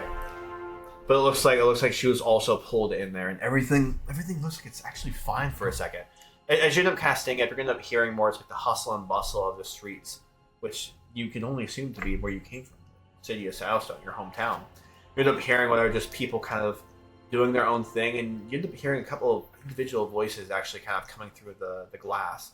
And somebody says, "I heard him. He's in there. What are you talking about? He's not gone."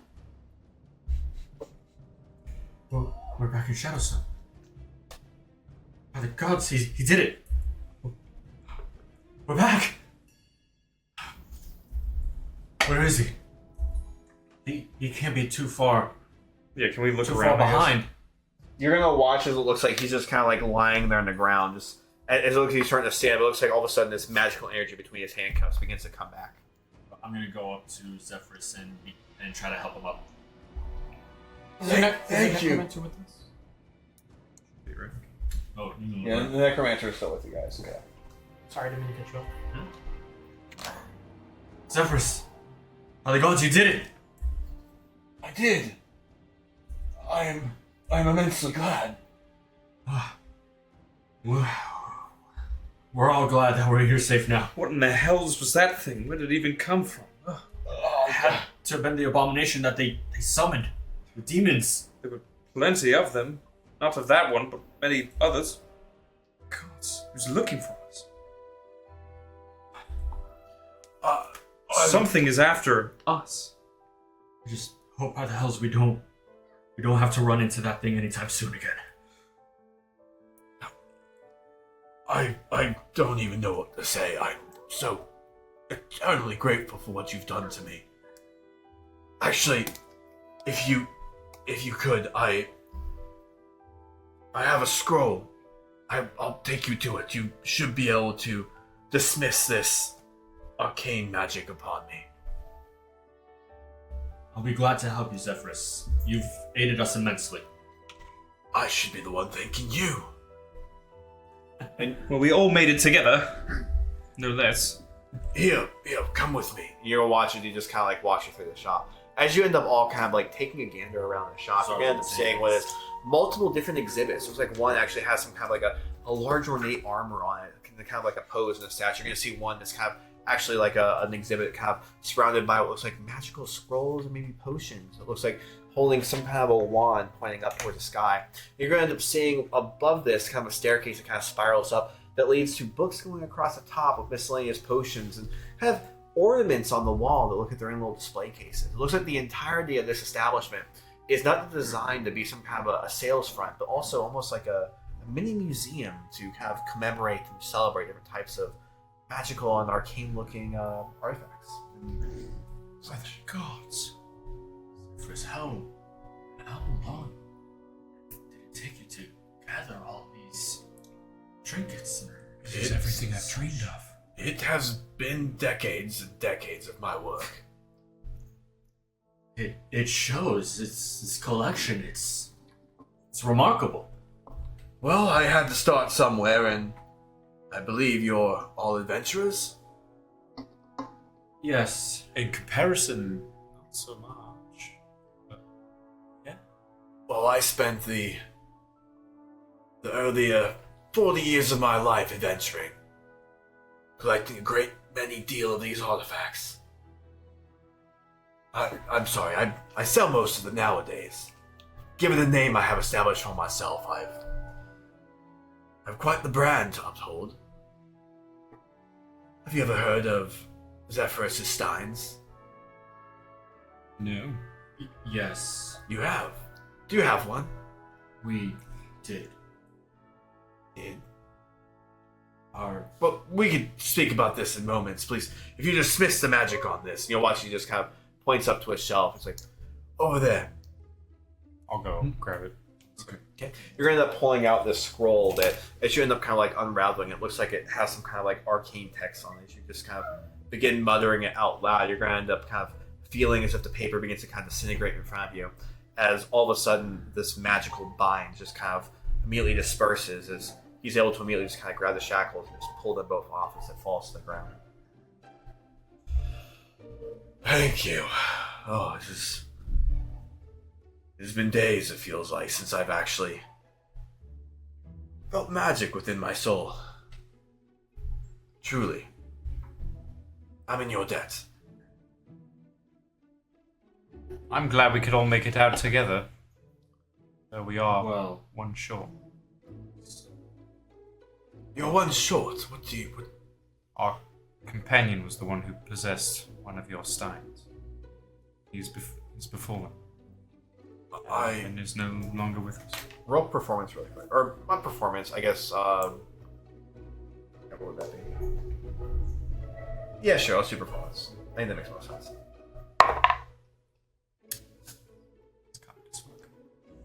It's between a 20 and an 8, and it's Can't go for it. 17. Okay. Then on behalf of your friend's loss, I shall give you another. Consider it but a start of a token of my appreciation for what you have done for me. it's very generous of you, Zephyrus. And I empathize with your plight. I have lost many adventurers in my day. What I shall do then, not only giving you this, but the next 3 times you use this, half price. I will make notes of it in the back. 3 uses, half price. But just a small token of my appreciation for what you did. I don't know how you managed. Was it you that summoned the demons that brought on the enclave that would allow us to escape? Your friend here, he appeared in front of me and mentioned. Gods, no. wouldn't want to dine to those So they cultists, just, let they just alone let you these. leave? Or I just... The chaos descended and Oh, you were demons just were able amok. to. What chance? Honestly, it almost seemed it appeared out of nowhere. Suddenly there were screams and we were being attacked by possessive goo. Ugh. Ugh. It sounds quite terrible. You're gonna be hearing is kind of like more knocking and muttering coming out outside the door. I'm terribly sorry. Let me... You're gonna watch he just kind of like starts like moving his hands and some magic swirls begin happening. As it looks like candles across the entirety of this area begin to turn on. And immediately you're gonna watch as the door just kind of starts to open by itself. People just begin flooding this place immediately, but actually there's one person in front of the pack that's just kind of pushing his way through. As this person ends up kind of running inside this establishment, you're going to end up actually looking from the top of the staircase where you guys are standing inside of this place. What is an individual that seems to have not just like really, really bright attire, but almost like a golden luminescent skin. It almost seems like reflect almost like the sun hitting the water on a bright day. It seems to actually kind of have this texture to it that seems almost liquid in nature, almost like fire itself. And as it happens, you're going to watch they just kind of run into this space and say, What time of day is it? probably about midday. Midday. Finally, I can't believe it took this long to open this store, but Jesus, what is this? My eyes kind of get locked onto the most valuable looking piece in the shop. Okay. As you're looking around the shop, you're going to end up seeing what looks like a giant piece of armor that's kind of made in this very ornate fashion, sitting on some kind of a pedestal in the center of this establishment. You're going to end up seeing that this actual armor seems to have like skulls and it looks like bones built into the actual armor itself, wielded by a knight that's holding a great sword jammed into the ground. So how far away is everybody? Like, what's the... These guys are probably going to be upstairs, kind of looking down at everyone, and Zephyr is kind of working his way down the stairs. And you're going to be basically standing in the center of the shop looking at this thing. Perfect, that will probably do. 300 gold, sir. Wrap it up, that'd be great. This is not... Do you know what this piece is, my friend? It's your most powerful magic item in your shop, hopefully. While this is true, it is not worth 350, most I can go. Tree fitting. And as this is kind of happening, and this kind of dialogue is definitely catching your attention, I want the three of you to actually roll history for me. Yep, all three of you. Yeah. I said three of you. Damn it. Two. I got a 10. Okay. Checking to see if I've got any proficiencies or anything. So you said 10, 3. I'll put the cat back on that, by the way, or else it will end up drying out. Oh, my bad. Yeah, you're good. Oh, wait. Where's the... Ni.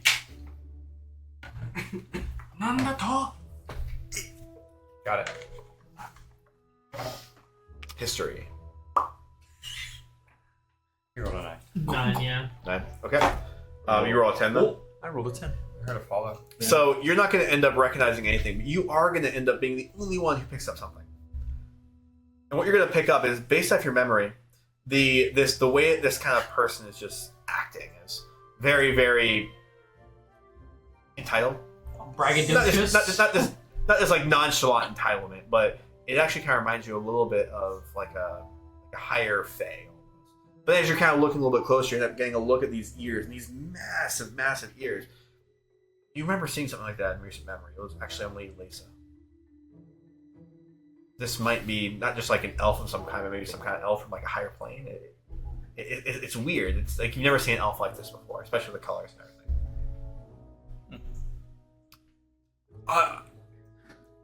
Sir, the best I can do for something like this is coming around 12,500 gold. It's 12,500 gold? The armor shot down the road was only about 50 for the best one. That's just a little bit better. That should be very close in price at least. What shop did you go to? What shop did you go to? The blacksmith right down the road. I don't know. Some of them had some armor in there. Well, this is magical armor, sir. This is. Why wouldn't you enchanted. sell the same things over there? What's the difference? The biggest difference is this is enchanted, and that is not. Years and years of magic have gone into creating this particular item. For this right here is what we refer to as armor of the fallen. It is quite ornate. Okay, 400. Sir, I beg your pardon. I have been on a terrible journey. I must not be hearing you right. I will go get some rest, and we will convene on this again in due time. So I'm just gonna look around the shop and kind of, my eyes are gonna turn to them. So I'm gonna see if they have anything that looks shiny. Okay. Roll. Are we like all the way up? I don't know. Yeah, That's what I'm yeah, wondering. Like, yeah. how far away am I? Like, can I see them? You're gonna be able to look up at them. They're gonna be the only people that's like on the upper level right now. So let's have you go ahead and roll Arcana really quick. Are you talking like 20, 30, 40 feet? Like, if they're too Yeah. far away, I'm not gonna do it. Like, No, like they're close enough. Like I feel like you'd be able to kind of just like take a peek up there. that's a nat 20. Oh my god. Alright. So Arcana plus 7, so 27. So you are going to pick up a couple things. One of the things you're going to pick up is it seems like this human-looking monk has some kind of a staff on him, and that staff seemed to have like some kind of a defined magical presence to it. It seemed like it has some kind of like spells that are held within its binds. One of the things you're also going to see is what looks like another shadowy figure, more dramatic. What is it? You don't really know, but you're able to get a sense that this thing is just like containing some kind of a wild magical energy, almost like it's like an artifact of like some kind of a goddess or god or something. And then you end up seeing what is another human that seems to have some kind of like a different demeanor and decor, just kind of sitting there with some kind of a weird tattoo you're able to catch a little bit of a look of, like definitely exuding magic. But on top of that too, as he brings up another hand, it's kind of whispering to the ear of what is that monk next to him. You end up seeing what is a ring, and that ring ends up exuding a lot of rare, very powerful magic all of a sudden. You just catch on to that immediately. Good nat 20, bro. Jesus Christ, dude. Bro's sonar is crazy right now. Of all times again, bro, your nat 20 is the magical session, like in the weirdest time. Now he's gonna die. Yeah, So, see ya. like, let's go, baby. I'm asking that guy he's a murderer. Well, I mean, so they're magic. I mean, they're. Where do you acquire these then? If you're not going to sell it to me. No, I will talk to you about these things. Just give me but time and go browse the rest of my wares. I must reacclimate myself to this area. You there? What is on your hand? It's a ring. Where did you get that? Just of my own business. Can I take a look? And I'm already walking straight up, probably halfway Arthur, up the stairs at this point. Don't entertain him. It's fine. Why is he talking to me? I want him to talk to me. But for sale. Oh, I don't. Where did you get this? How would you acquire things like this? Who are you? Get a load of this guy. Oh, I'm Cassian. I'm here looking for the most rarest Too well. magical item here. Most expensive magical item here. And that easily looks to be almost more powerful than that. Somewhat shiny I armor. don't know. It's just a ring. It's a whole plate of armor. I want you to roll Arcana really. That's what I want. That's gonna be a 20. 23. You're gonna feel like there's a lot more magic coming out of his ring than that armor. Oh yeah, this is definitely more valuable and magical than that. not I for must sale. acquire something equal to its value. No. If not, I mean, it's yours. You're not selling it. That's just absurd. Unless you want to give it. No. Very No. Didn't think so. But how did you acquire these things? Cassian, I need to leave. No, I'm going to bed. I'm in awful shape. I second that. I need to recover. The ordeal we just came through to get here was awful. Oh. That's all. Okay. I cast cat nap on you guys. I mean, I would argue that's probably what your character would do. I know. It's fucking doing it. Third level. Hold on. So as that happens, So basically, what he ended up doing, he just kind of like immediately just kind of like, oh, don't worry about it. You watch like he just kind of like hand touch each of you, and then immediately you're just gonna like pass out, just fall on the ground immediately. Wait. Don't we have to be willing to accept that though? Yeah, don't we have saving throws? It's technically willing creatures. Yeah, you guys have to be it's willing. willing Yeah, you have to be willing. So. Yeah. Okay, so do you know what catnap is? Catnap is free short I rest. took one today. I mean, literally, it's a 10-minute short rest. It's designed to heal you. I would say that I am not willing. Like, I actually just want to catch her hand a little bit. I'm like, hold there, friend. I appreciate the enthusiasm. We got 2 raids Um, that follows. 2 raids. And Raids? pardon Oh the shit, what's up, guys? Whoa! Hey, what's going on? Manny Lunatic, thank you guys. Yeah. no mean to be rude, friend. Admire the enthusiasm towards trinkets. However, you must understand we've just gone through quite an ordeal. Just now. Again, the catnap. This would help easily, very quickly, recover you all. Somewhat. I drift off into a light slumber. I just You know what? Just D'Artagnan just immediately. plops down.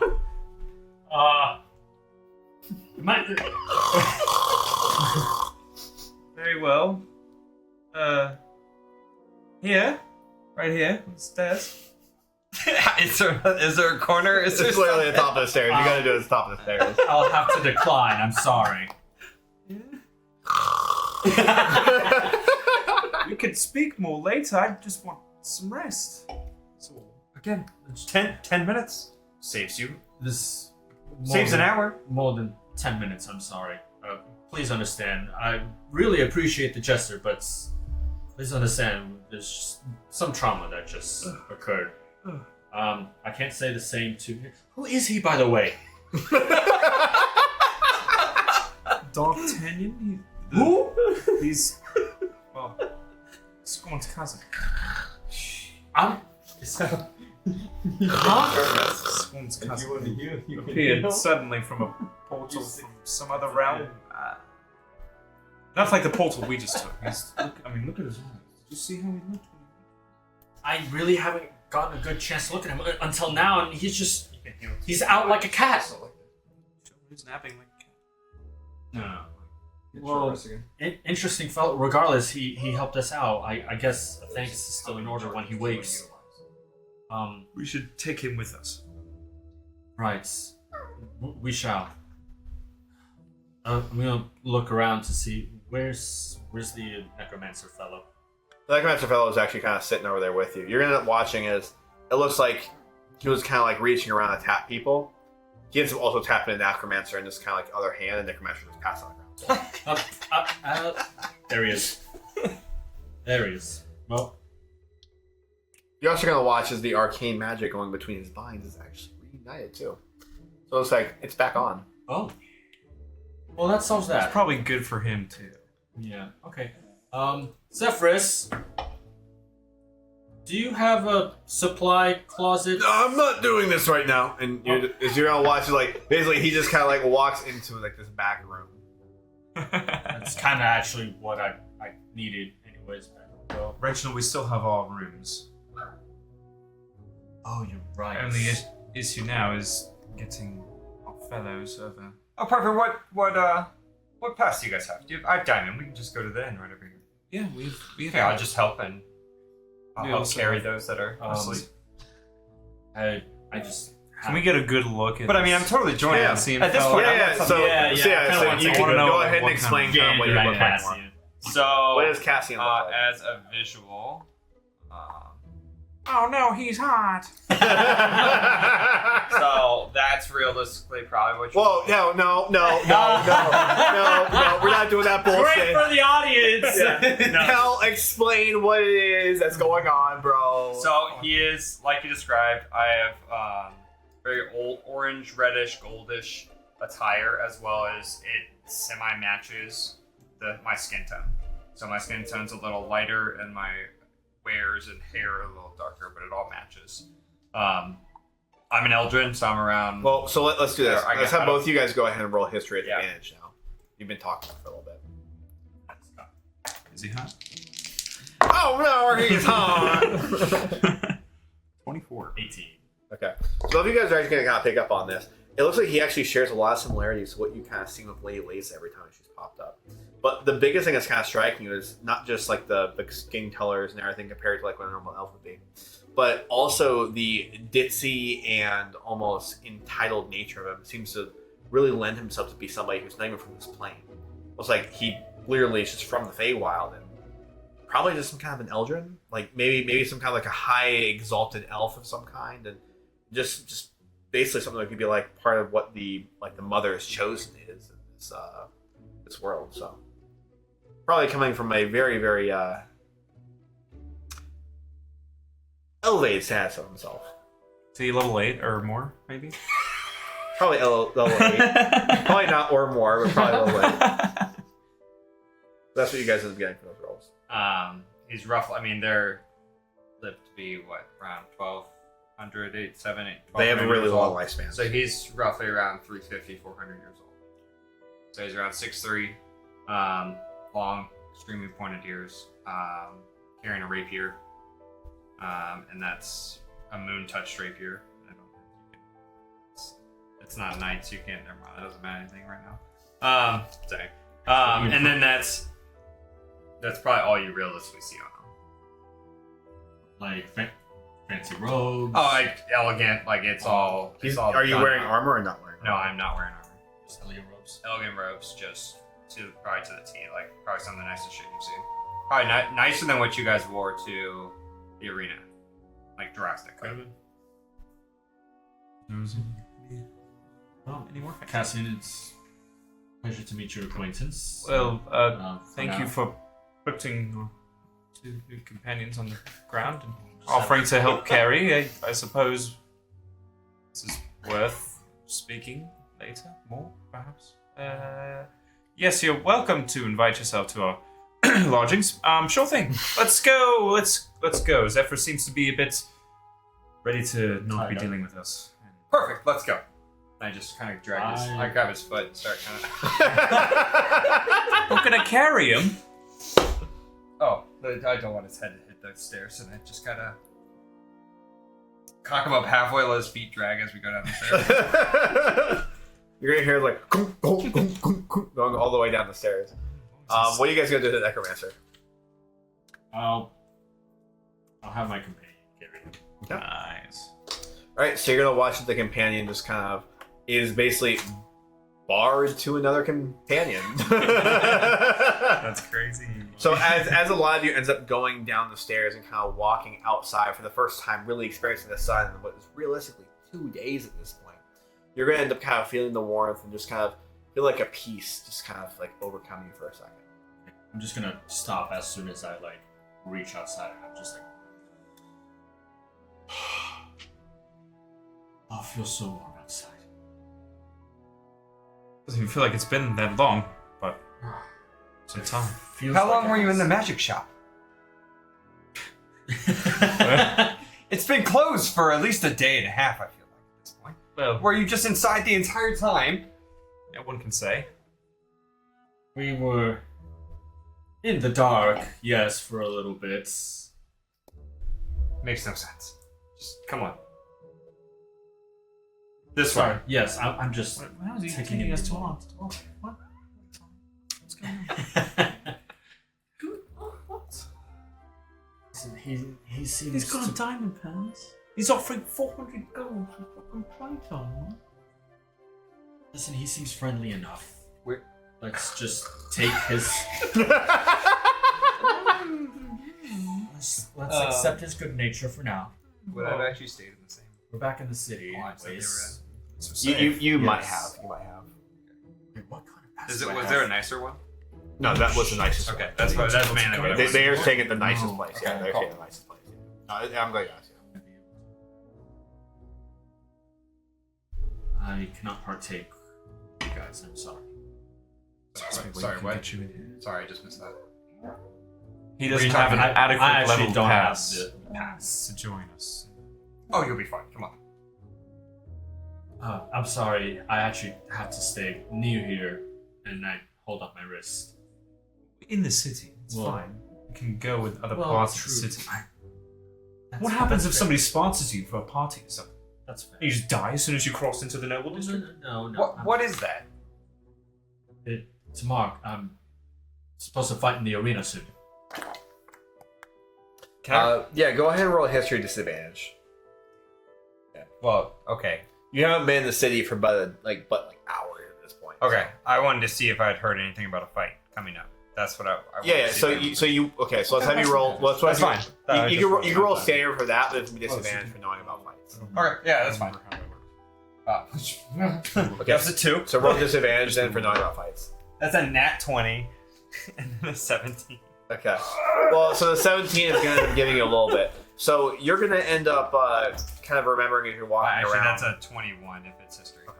So as you're kind of like walking around a little bit, just leaving the docks and everything, just finding your way into the city, you did hear a bit about like the fights and everything, and some people are in the fights. You do know that this entire city kind of has like a pass system that kind of works almost like a caste system, where it breaks people up into like your wealth, income, and stuff like that. Where now if you only make a certain amount, then you can only for a certain pass, you're allowed certain privileges in the city, or not even within the city at all.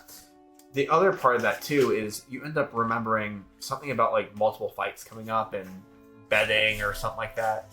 Didn't really interest you all that much because you don't really understand the idea of like really wagering, but it's like you remember people talking about it a little bit in the docks, especially on the ship when the guy would just listen to you like spatter your ear and start just like really just talking his ear off for like hours and hours at a time. But then all of a sudden, when you stopped talking, he started talking to everyone else except for you, and you just started listening to him. You talked a little bit about betting on fights. Did I hear a name of any of the fighters? You didn't hear any names specifically, but you did end up hearing about multiple different fights happening and just people wagering on those fights. Did I happen to have a time frame as far as? Sorry, I just want to like. No. You didn't hear any kind of a time frame specifically. You just heard that this is something that's going to be happening, and it's always happening within the city. Well, that's interesting. Never seen one of those. You fight with it. Well, it's more of. Can I examine it? Yeah. Go ahead and roll in Arcana, I guess. It's more of like. Dirty 20. Okay. So you're gonna end up like kind of staring at it for a little bit, and as you're staring at it, you're gonna be like, "There's some kind of like a destruction magic attached to this.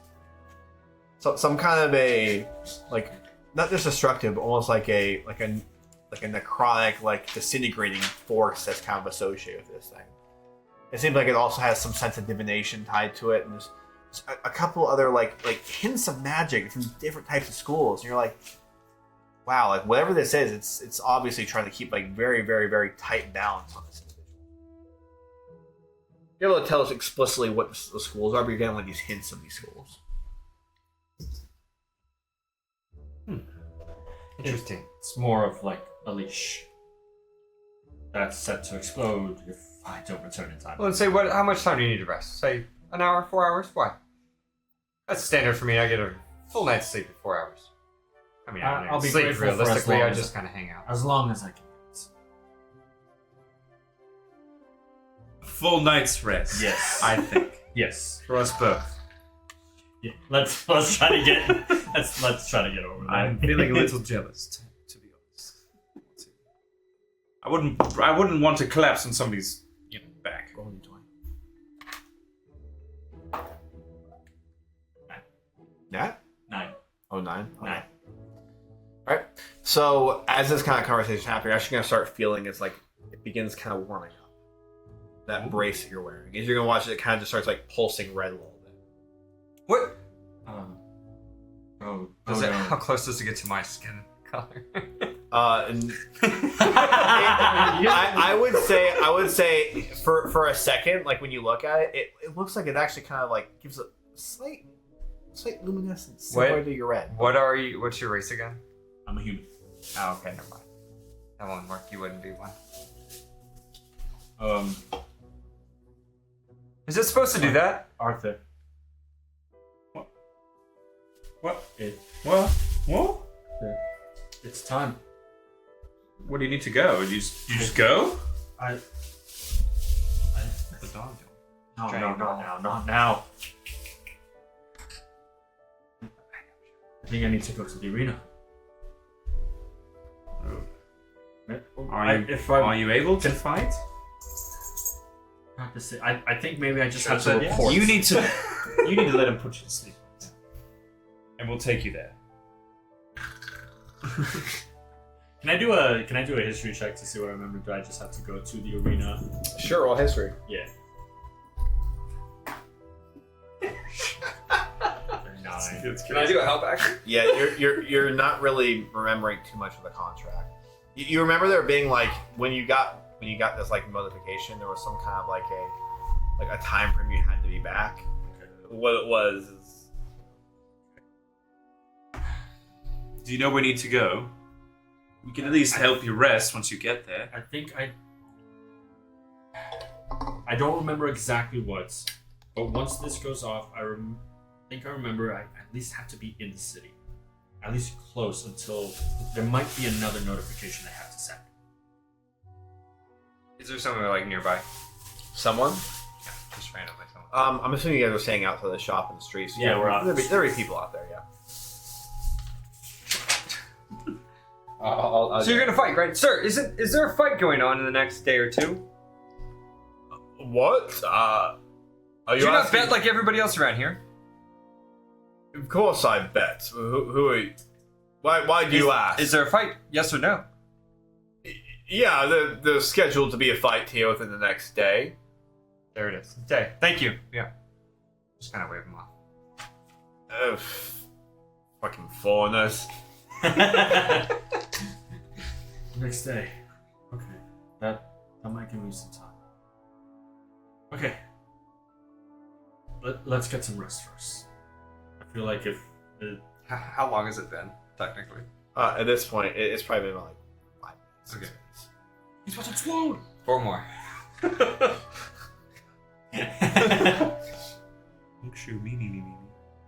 Well, Okay. I'll start continue. Right. Let's go then. okay. Well, actually, I just wanted to make sure. Is there any guards around? There's only any guards around right here. I guess we're just gonna. Let's go. If we see a guard, I just want to ask him a question. Well, we'll build one at the gate, Noble Gate.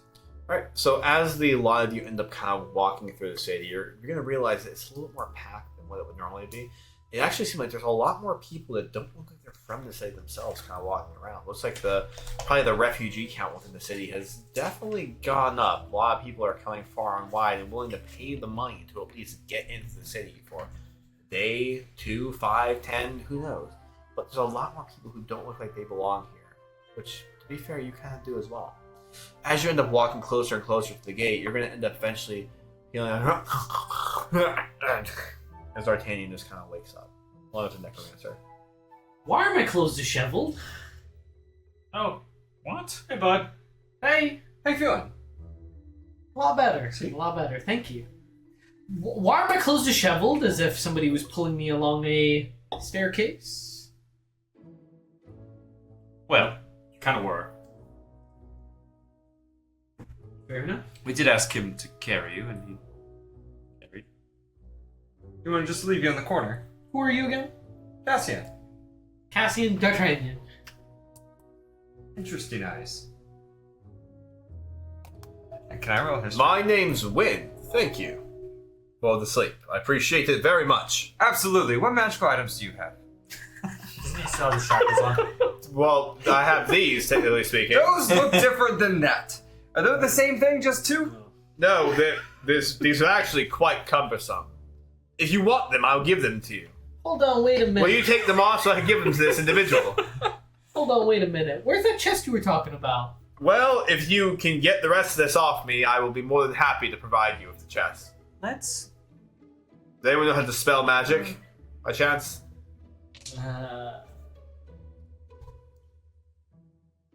No? We should probably get to the hotel. We're a little Well, dry of magic.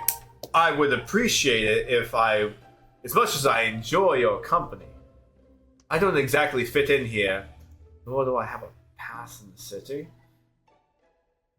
If you would let me go, I could give you my belongings and we could be on Well, here's the thing. What magic items do you have? I don't know exactly. They're promised to another. Why Right? don't you give them to us? To me? Who's You touched me and I fell asleep. I'm sorry. Well, you did look pretty tired. I was very exhausted. That demon, and I am glad that you let me go ahead and fight that thing. I was not going to. We really do appreciate you aiding us in that time. And due to that appreciation, I hope there was a degree of trust in between us, enough to release me from my shackles so I could give you my stuff and I could be on my way. Yes, Win. Insufferable. Right. I walk and turn back to Zephyr's shop. Okay. I'm gonna go look in the exact same spot where he pointed out the other Dispel Magic Scroll. And you're going to see there's no Dispel Magic Scroll. You're just going to pick it off the wall and just immediately go for it. Yep. Okay. Because I think at this point. Alright.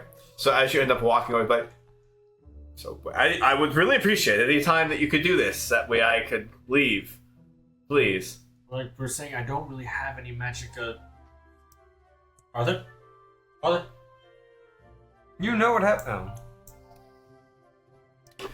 Ah, yes. Oh. This might be what you're looking for. Cast Dispel Magic. Oh, beautiful. You watch you just kind of take these shackles off. Like, here you go. Those shackles you could have. Now, for you, and you're gonna watch you just kind of like wave his hands. You're gonna watch he just immediately pulls with this little chest out of nowhere.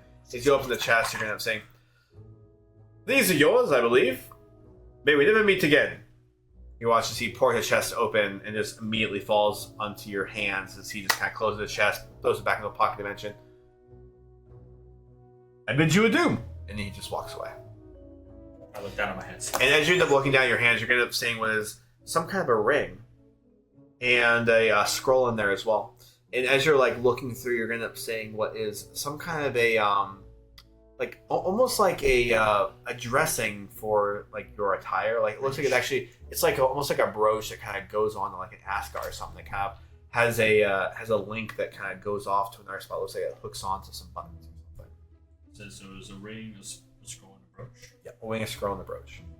Is that ring more arcana looking than his ring? Absolutely not. Don't give two shits. Okay. Gods, he just cast magic. That's. Okay, I guess I wanted to inspect them all. Really I was gonna do something, and I was like, wait What's a that? second. I guess I just want to inspect them each. I guess arcana-wise to see if Okay. As you're kind of expecting, I want you to roll Arcana then. Are there any massive anti-magic siege automatons about to pounce on this guy? Doesn't look like there are right now. Oh, man. Doesn't look like there's any in the area. Just curious. 10. What's that? 10. You can definitely tell that the scroll obviously has magical properties. It's like a given, right? The ring Yeah, also has magic, and the brooch has some kind of magic associated with it as well. I guess I'm gonna hand the scroll over to you, Arthur. And deal with this is. And as you end up kind of giving a look over, you're going to end up seeing it is a scroll of Goblin demolition machines. Another one. Yeah. Another Huh? Another Shredder. scroll. Yes. of animated dead. Well, at least we don't have to deal with any sort of undead-hating cultists to deal with. That's. Mind if I hold on to this? Be my friend. Be my guest. I have a friend, and My I'm guest to be friend. your guest. Yes. Okay, well, I'll hang on to these. Do you want me to look at that ring Would you- as well? What you guys got over there? Brooch, actually. Well, we should just go. The ring, No, a brooch, and a no. scroll. We should leave. We should go to our lodgings. We're going to the hotel. Let's sleep. We're going to have a more private place. Okay, Shit, fair he enough. doesn't have a pass either. I don't have a pass. Can Do I? you? Did you read the diamond passes? Can we take a guess?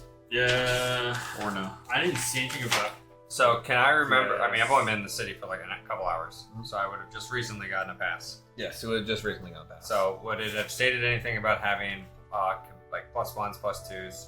You probably wouldn't have paid very close attention. Let's have you roll history, though. You get a buddy pass? 19 plus. +4, so 23. Okay, you know that there was some kind of a guest pass they talked about. You weren't really paying that much attention, but they did talk about there being a guest pass. Diamond Pass doesn't allow for buddy. It says there's a visitor permit. I think it was the nobility one.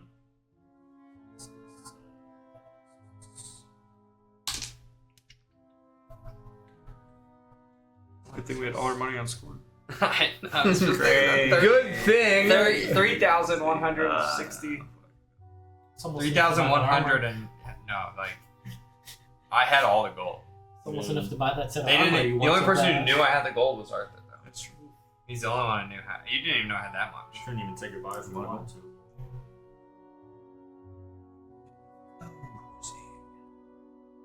But you do remember that there is some kind of a visitor's pass that can be tied to certain types of passes.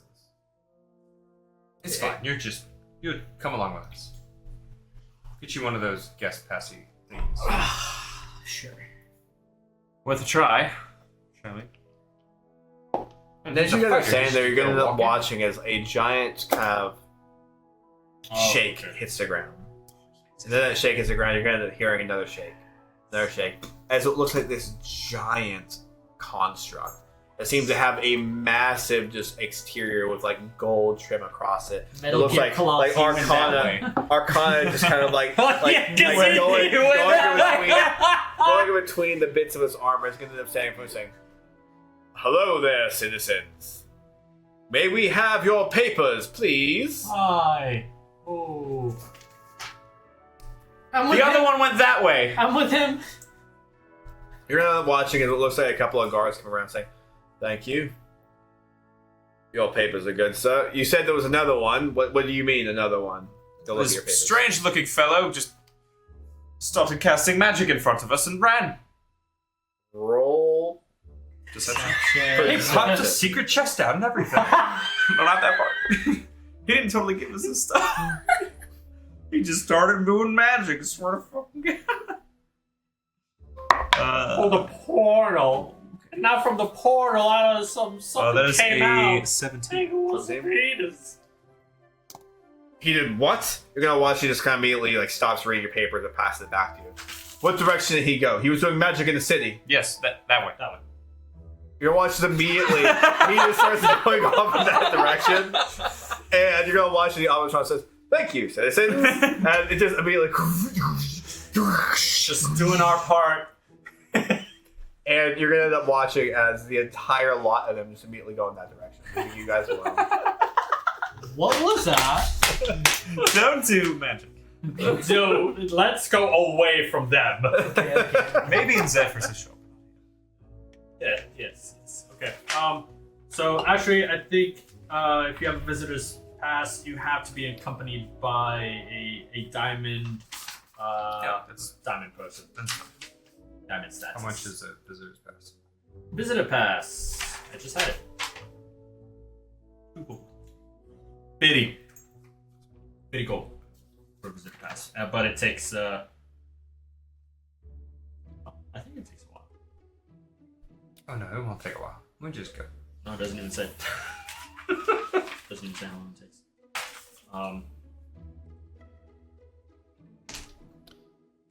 Ooh, I don't know. Actually, will you be okay? Good bill, right? On the, Let's go. regardless, I think you need to pass. I think we're okay. We can go. We can talk to start this at the walking guards towards and get our options from the gate. So as you end up kind of walking through the square, you end up seeing what looks like the stage that the head of the Scale Legionnaires.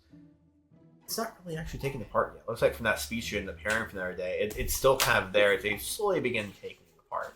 That's what I wanted to ask. Put I you in wanted the to do a perception check. Sure, go ahead. I don't What do you want to do? See if I see we can make any of like the Scale Legionnaires. Oh yes. Any Scale Legionnaires or maybe any blinded. Okay. Go ahead and roll for both, I guess. Crank. Two different ones. Looking for crank. Oh no, you're looking for crank. I'm looking for Craig. Sorry. I need that gun.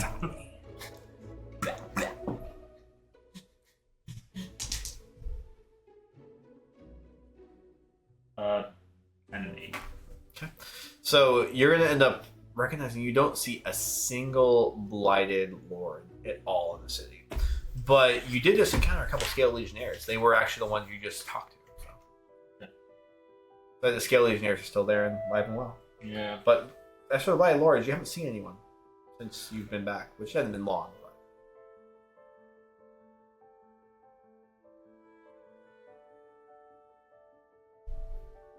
Well, let's proceed forward to the noble district then. I guess that's where we have lodgings, right? Correct. Okay. Don't remember the name of the place, but gee, I sure hope Margaret is up there. I miss her. I long for her embrace. She's my beloved, you see. I hope you soon to meet her. Alright, so as you end up walking to the actual gates, I'm going- ahead of you. I'm just walking. So as you end up walking over to the gates leading you into the noble district, essentially, the higher district, you end up being at the gate by one of the Scale Legionnaires. Oi, papers, please. Perfect. 50 gold. Here you go. Guest passed. Thank you. Oh, does he not? Who are you getting a guest pass for? Dart. Right? Dart.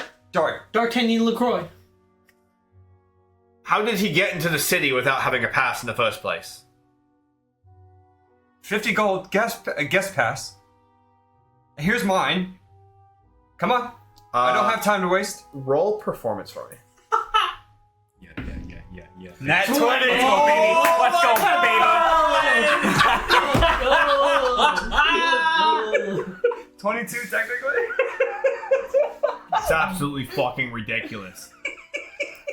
All the refugees coming in, they can't damn well give it to them. They're trying to push the work onto us. Give me the fucking money. Fine. You end up watching, he kind of takes off into a side room and just immediately starts doing a couple things. As that happens, you're going to end up watching, he comes out with a piece of paper. Sign here, sir. He just like slaps it in front of you. I signed with a smiley face. Yep. There you go. Your papers are valid. And next time you come through there, you better go ahead and tell, hey, I wasn't done talking to you. I need to see your papers. I flash it, but I just keep going. Titled fuckers. Papers, please. Foreigners, am I right? I would Fucking have ridiculous. walked you with Let me. me see your papers. Just keep going. Alright, so you're good to go. Papers, please.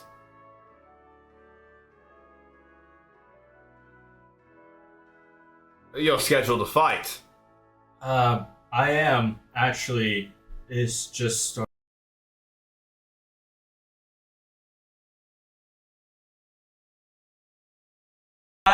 Bro, you're getting like the most awkward Nat 20. I love it. This is fucking great. I love this dice tonight. Going off. Alright, so as you end up kind of getting inside the Noble District, so on hand, it's your first time seeing it. So as you end up kind of getting inside Noble District, you're going to end up seeing what looks like cobblestone kind of going all the way across, but cobblestone's actually smooth. It looks like it's actually laced with kind of like a gold trim and everything going across.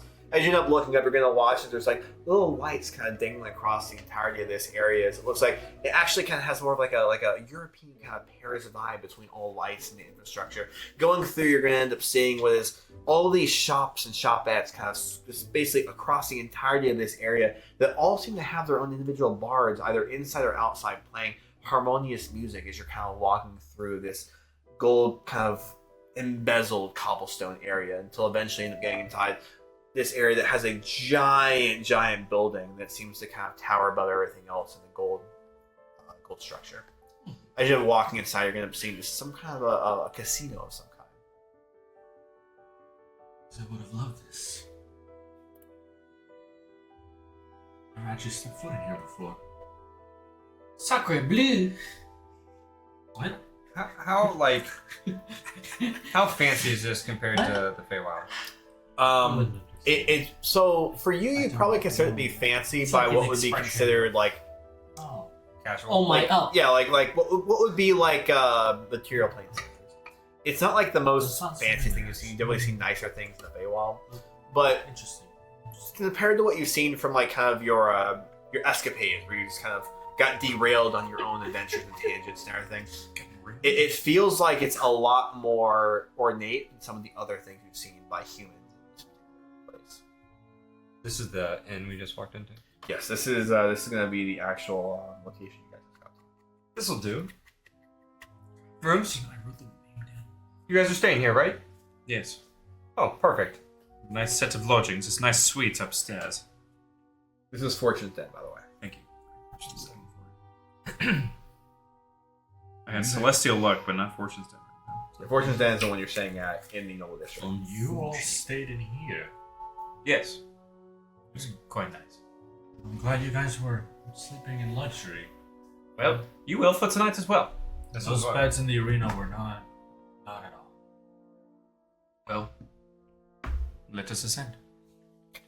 So as a lot of you ends up kind of going up, you're going to end up basically falling up a staircase until eventually you get to the floor, which you became relatively familiar with. You've been there a couple times. As you end up getting up to the doors that you know to be your room, Arthur, you end up getting up there and taking a deep breath, putting a key into a lock, and then pushing the door open. As it happens, you're going to end up seeing what looks like Margaret and Cynthia both sitting there on the couch itself. As you end up looking at, there's a giant couch that seems to kind of make this weird horseshoe shape that's surrounded by a table. It looks like there's a couple bottles of wine that are open, with a couple glasses sitting out there. You're going to end up watching it as it looks like a shadowy figure comes from the left side, from the left side of the room, and starts walking over carrying what looks like some hors d'oeuvres. You're going to recognize this one is some kind of fighter almost. It looks like they're wearing some kind of ornate armor, but has an interesting form to them almost. It looks like they're not entirely right, but they end up sitting down next to these women on the couch and just kind of partaking in activities. As you end up looking around more, you end up seeing that this entirety of the room is just laced with gold trims going across. You look at these columns that have spirals going through them. You look up into the actual ceiling itself and you see what looks like constellations and stars going into a completely pure black, almost like you're looking into the cosmos and the astral plane itself. As you end up looking more, you see there's a chandelier sitting right above the center of the room, as you see doors leading off into separate areas on the side. But ultimately, you look at the entire background of this room, it seems like it's entirely a sapphire glass going across, which actually has that kind of bluish hint to you as you look through that sapphire glass. You end up seeing what is not just the ocean, and you end up seeing what is the actual Eye of Extra hovering up as these rocks are just kind of gliding above and top of the water. But you're also going to see what is a giant mansion off in the distance, as it looks like this place is almost at the top of the entirety of what is the city of Saddlestone. You have like the best view that could entirely come to be. Margaret, my love! I missed you. I'm gonna go just topple over and over. Arthur! Fuck, I was so worried about... Oh!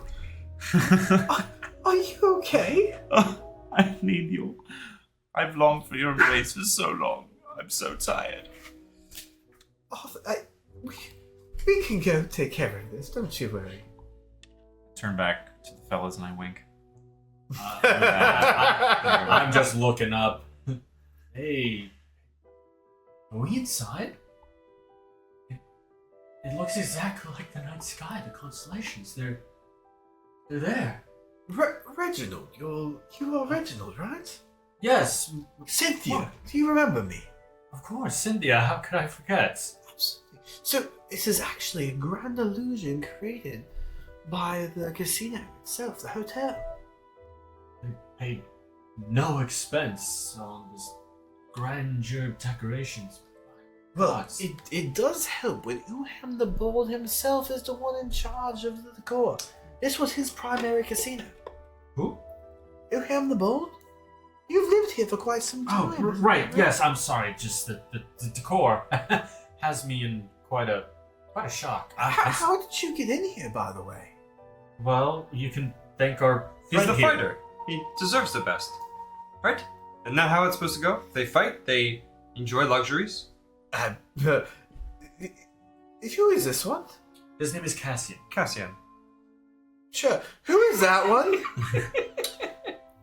D'Artagnan, and I bow. Where is Edard and Elena and Oh, yeah, Scorn? that's right. I forgot about that. Let's get accommodated.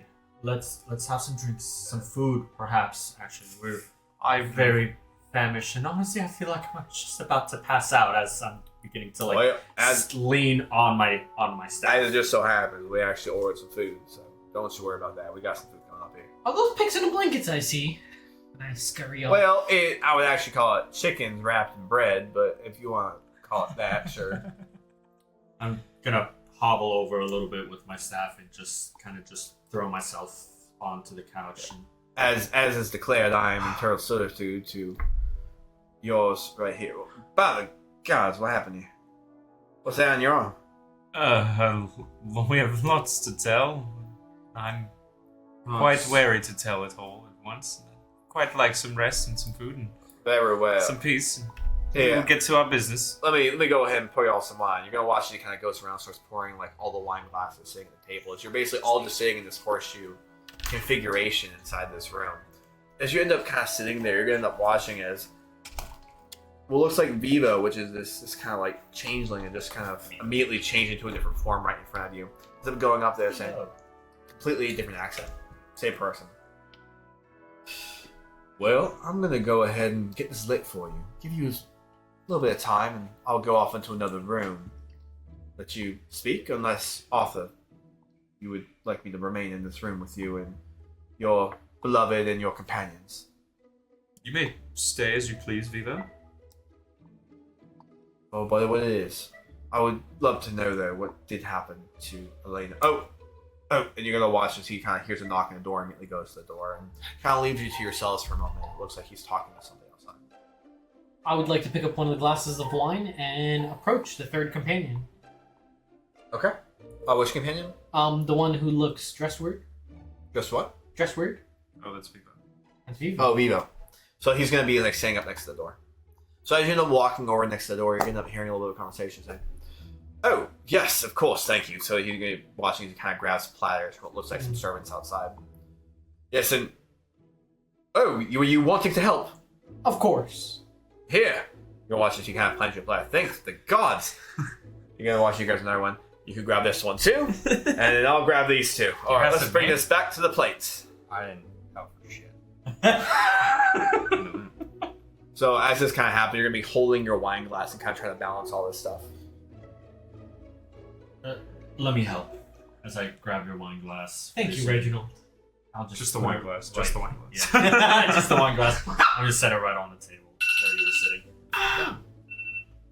Alright, so as you end up kind of bringing that tray back over and setting it down on top of everything, you're going to end up having what is a medley of food. You're going to end up seeing what looks like chicken wings that are kind of like nicely toasted and cooked. You're going to end up seeing what is a little plate of gravy centered inside this entire place. You're going to end up seeing what is slices of bread that seem like they actually have been charred slightly and almost have like an oil to them. Almost like they were like dunked in some kind of an olive oil and then charred a little bit more. I am chowing down. And there is plenty to go around. We're just gonna look at each other like, oh, bread. stuffing our bread. As you start doing that, Stuffing you're our going to be faces. like, immediately just kind of getting, this is some of the best food that we've had in days.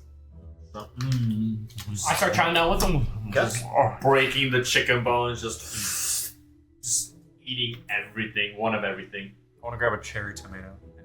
There are cherry tomatoes. Or just a big tomato and do the... No, there are definitely cherry tomatoes. As you look into one of the other trays, you're going to end up seeing what looks like a bunch of cherry tomatoes kind of going across. Actually, it looks like they have little pieces of wood that are stuck inside them, almost like a little toothpick. Inhale. And as that happens, you're going to end up seeing what looks like little like beads that are kind of made out of something you look at. You can't really tell. It's like these little beads of like peppers and cheeses just kind of like tied together. So. So the chicken wings, just rip off the chicken, get some garlic bread, make a nice little sandwich.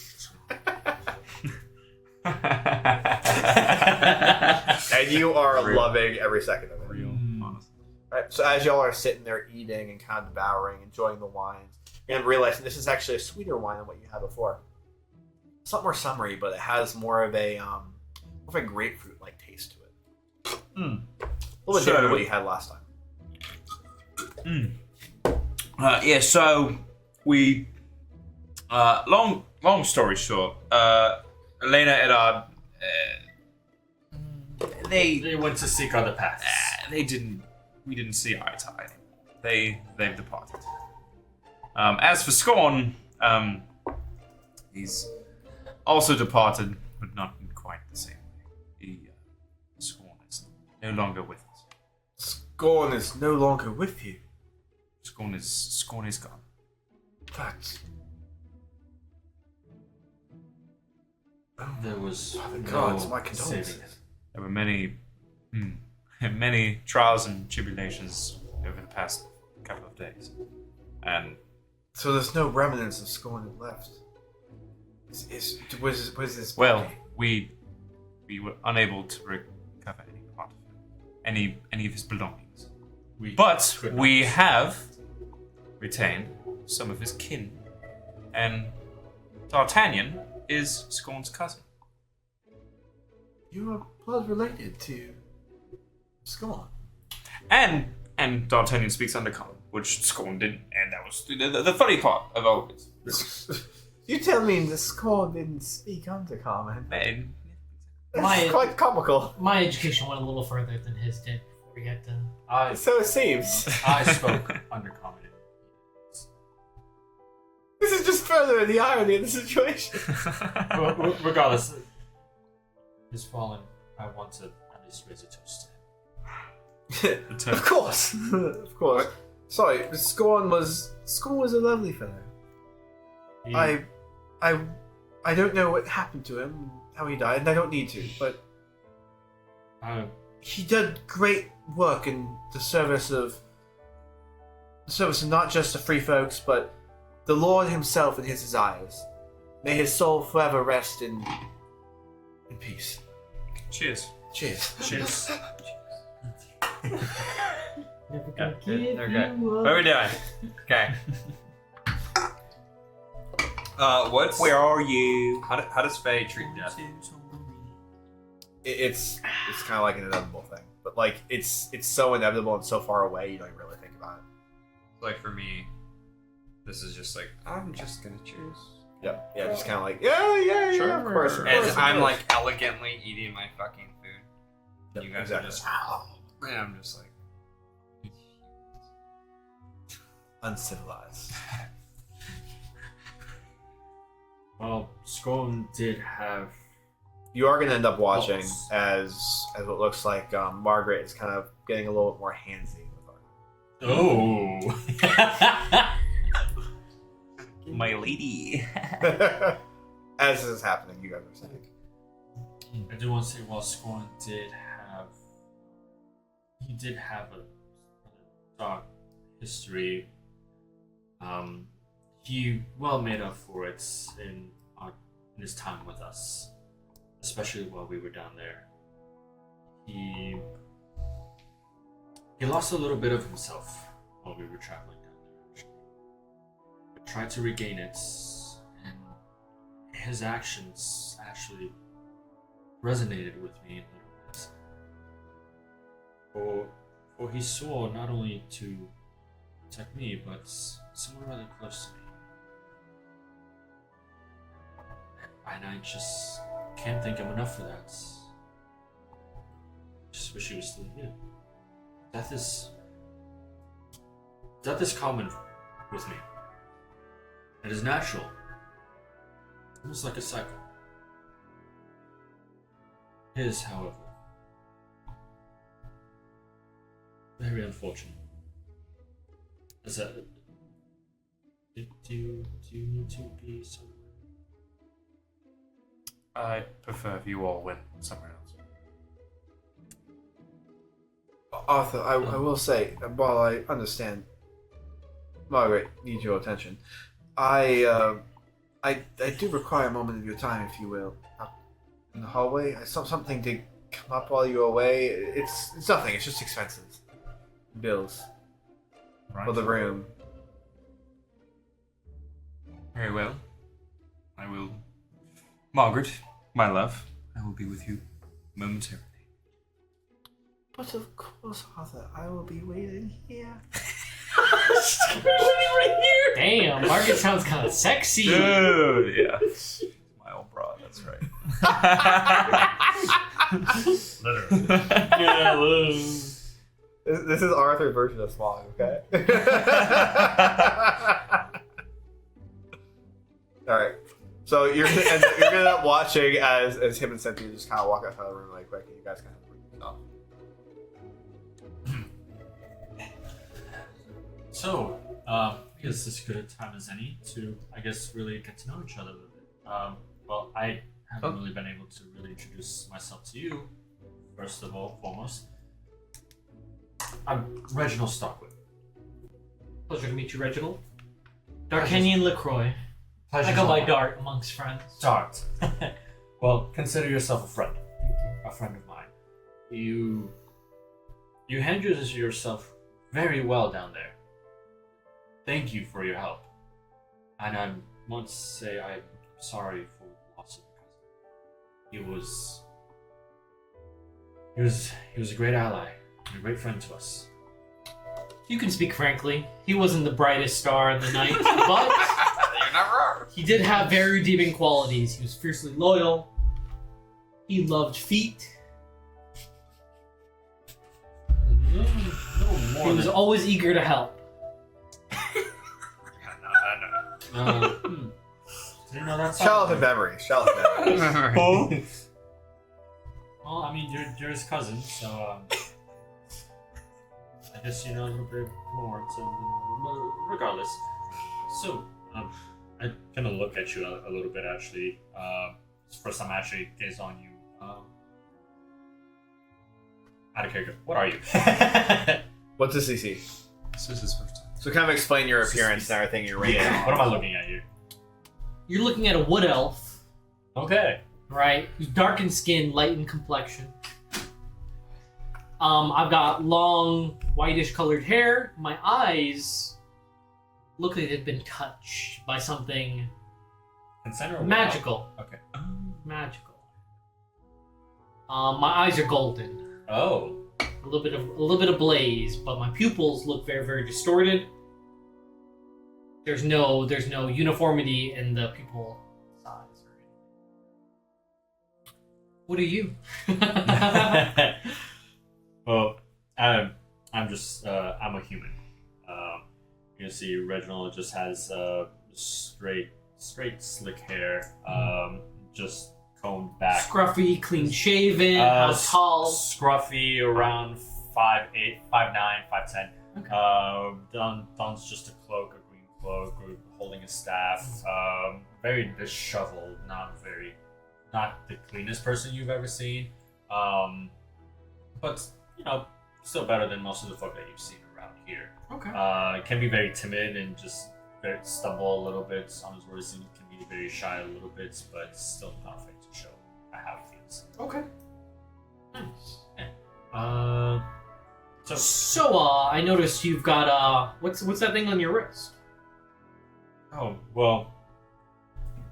Before we departed, on request to find Zephyrus, I submitted an application to fight in the arena. Actually, What is the arena? well, it's one of the main spectacles here in the city. Actually, anyone can enter to partake in the fights into the arena. It's basically like a winner take all in a sense. Okay. Most people would join it if they have really nothing to lose, or if they just want to gain more riches. I think I've heard of this before in one of my books.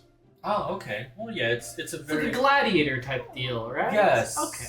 Yeah. So, you know, a lot of not well-suited people, more of like the commoners and people that are close to that, usually try to fight in the arena to at least gain more footing and more status in the city.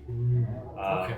Person who dies loses, of course, dies and loses everything that their name owns, while the person who wins gains everything. Pink slips. What is that exactly? You know, it's more so of a concept from one of the tomes I used to read back home. Just like winner take all. So to speak, I suppose. I will say more the money's to be made when you bet on the fights than actually participating in them. But you have to have money to start, of course. Okay. I made quite a bit of gold coin in my day. Who are you? Betting on the fights, of course. Is this a This is the thing. Okay. I look at She really got a fucking problem. Cynthia's got a passion for flashing, I see. Well, I've been making quite a lot of betting in my days. Well, recently I'm making quite a bit of coin on the last fight. It was sizable. Very much The unfortunate thing, though, is because we don't know exactly what happened to our Lord, I don't know when my next paycheck will come. So, for that reason, I was able to commandeer a little bit more and bet and wager a bit more than what I would have. Isn't that right, Arthur? Yes. A lot. Cynthia, well, while you're here, Yes, as we've been gone for 2 days, thereabouts. 2 days. what's been going on in the city? What have you heard? Well, there's been a little bit of rumors going. So a couple things that have been transpiring as of late. There's been a lot of refugees that have come here, made camp here, I've noticed there's been so much people flooding into the cities. and there's worry. They're starting to escalate prices slightly. There's too many civilians that are from other cities coming into the city walls. They're starting to make them more expensive to ensure that less people get inside. These refugees, to the outcome of the Empire attacking. Exactly, yes. Outcome of the empires. There's also rumors from some of the refugees that came in that there is actually the Imperials are coming. There's said to be and bear in mind, I've only heard this from the guards, but an audience with one of the commanders of the Imperial army that will be coming through, with Hudam the Bold himself. When? As for when, I do not know. I've heard rumors. It's worrisome to say the least, but An Imperial envoy here. No word of any fighting. plenty of word of fighting. Apparently, the Imperial forces, from what everyone is saying, is doing an astonishing job of holding back the Imperials, which is good. Wait, say it again? The Lord's forces are doing an excellent job of fighting back the Imperials. And plus, the privateering program that was started by the Lord himself it's turning out quite good, though. Apparently, the privateering has led to a couple of ships being taken down. Oh, yes. Yes, in the Eye of Exrath itself. 2 Imperial ships were removed. Privateers. Some traders, actually. They just stocked up on local supplies, and the Imperials are rather trusting. They sent them down to the bottom, the Krakens, what they say to be the Right, Krakens. that's 2,000 gold. Good for them. Cynthia, another question. Actually, you just reminded me. Yes. Would you happen to know who we can speak to, maybe somewhere in the city, any more knowledge about the Eye of Exrath? You mean the literal Eye of Exrath? Like the floating rocks in the sky, or you mean the proximity of where we are? Yes, we've heard rumors before, with our previous partners. We were a little interested as to how people can venture in. Am I correct? No, you're absolutely right. But I'm not too familiar with it myself, but what I would best recommend if you want to learn more is you talk to the ones at the Sky Docks. And they will know if there's powerful magic items in the Eye of Extract. Of course, there's Perfect. powerful items there. I roll my It's eyes out of just- existence. It's just a matter of whether or not it's. I must retrieve the most powerful and unique item in the material plane. But why? Well, that's why I'm here. Okay. I speak up. Why are you here? Cassian, was it? I just said it. Whatever. I'm getting the most powerful and unique magical item here. I will present it to my lord, and I will sit on his court. Your lord? Yes, I'm here visiting the material plane in search of a high item. A challenge has been issued. And who brings him the most powerful, rare, unique, magical item will sit by his side. Forgive me for having to ask, Cassian, but what plane are you from exactly? It's not this one. Feywild. Where else? Yeah, you. Looking at you a little bit more closely. You. My ears are much bigger than yours.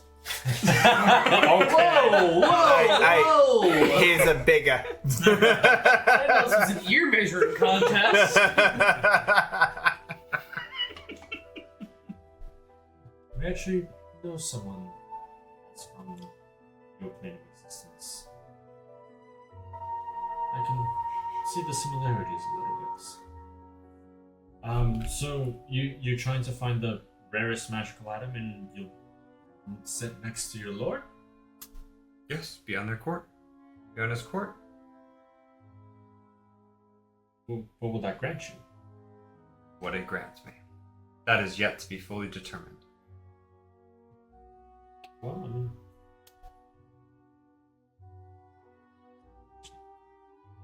But we will find it. I know we will. Well, The mother sent me to you guys, and I'm here with you. We are now going to find it. Together. I suppose maybe we can.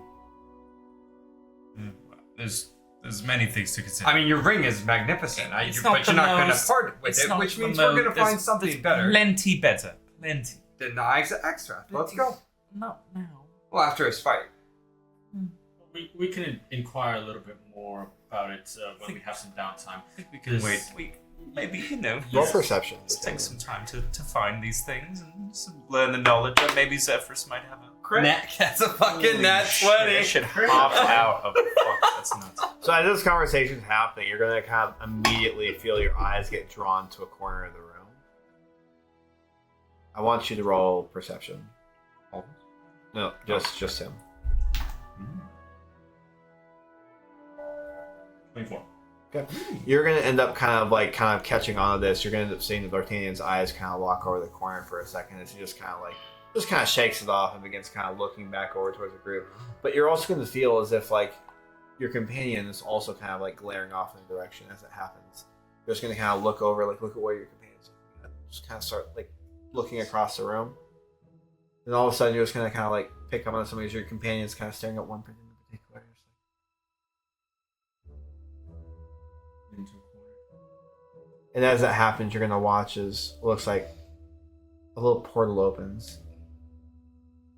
Hand pops out. We're gonna end there. People that popped out. Alright, and thank you all so much for joining us here at Millennial Tavern. We'll be back at it again here next week doing some more D&D and cool stuff and all kind of things happening. Anything y'all want to shout before we go? Yo, thanks guys for the Thanks raids for the- today. yeah, thanks for and the raid. coming in. Yeah. Appreciate y'all, Lunatic Mini. Thank you guys so much. Oh, Thank you love guys so y'all. much for watching. Love you, name guy. Yeah. Well, we'll see y'all here next week. Remember to follow us on YouTube. It's at Millennial Tavern, and we'll be posting us up here on the Friday. And you can also go ahead and catch up and watch some of our previous episodes as well, where people die, people do stuff. So whatever, right? Yeah. Rip scoring. All right, but have a fantastic rest of your week, guys, and we'll see y'all here next week. Bye, everybody. Bye. All right, so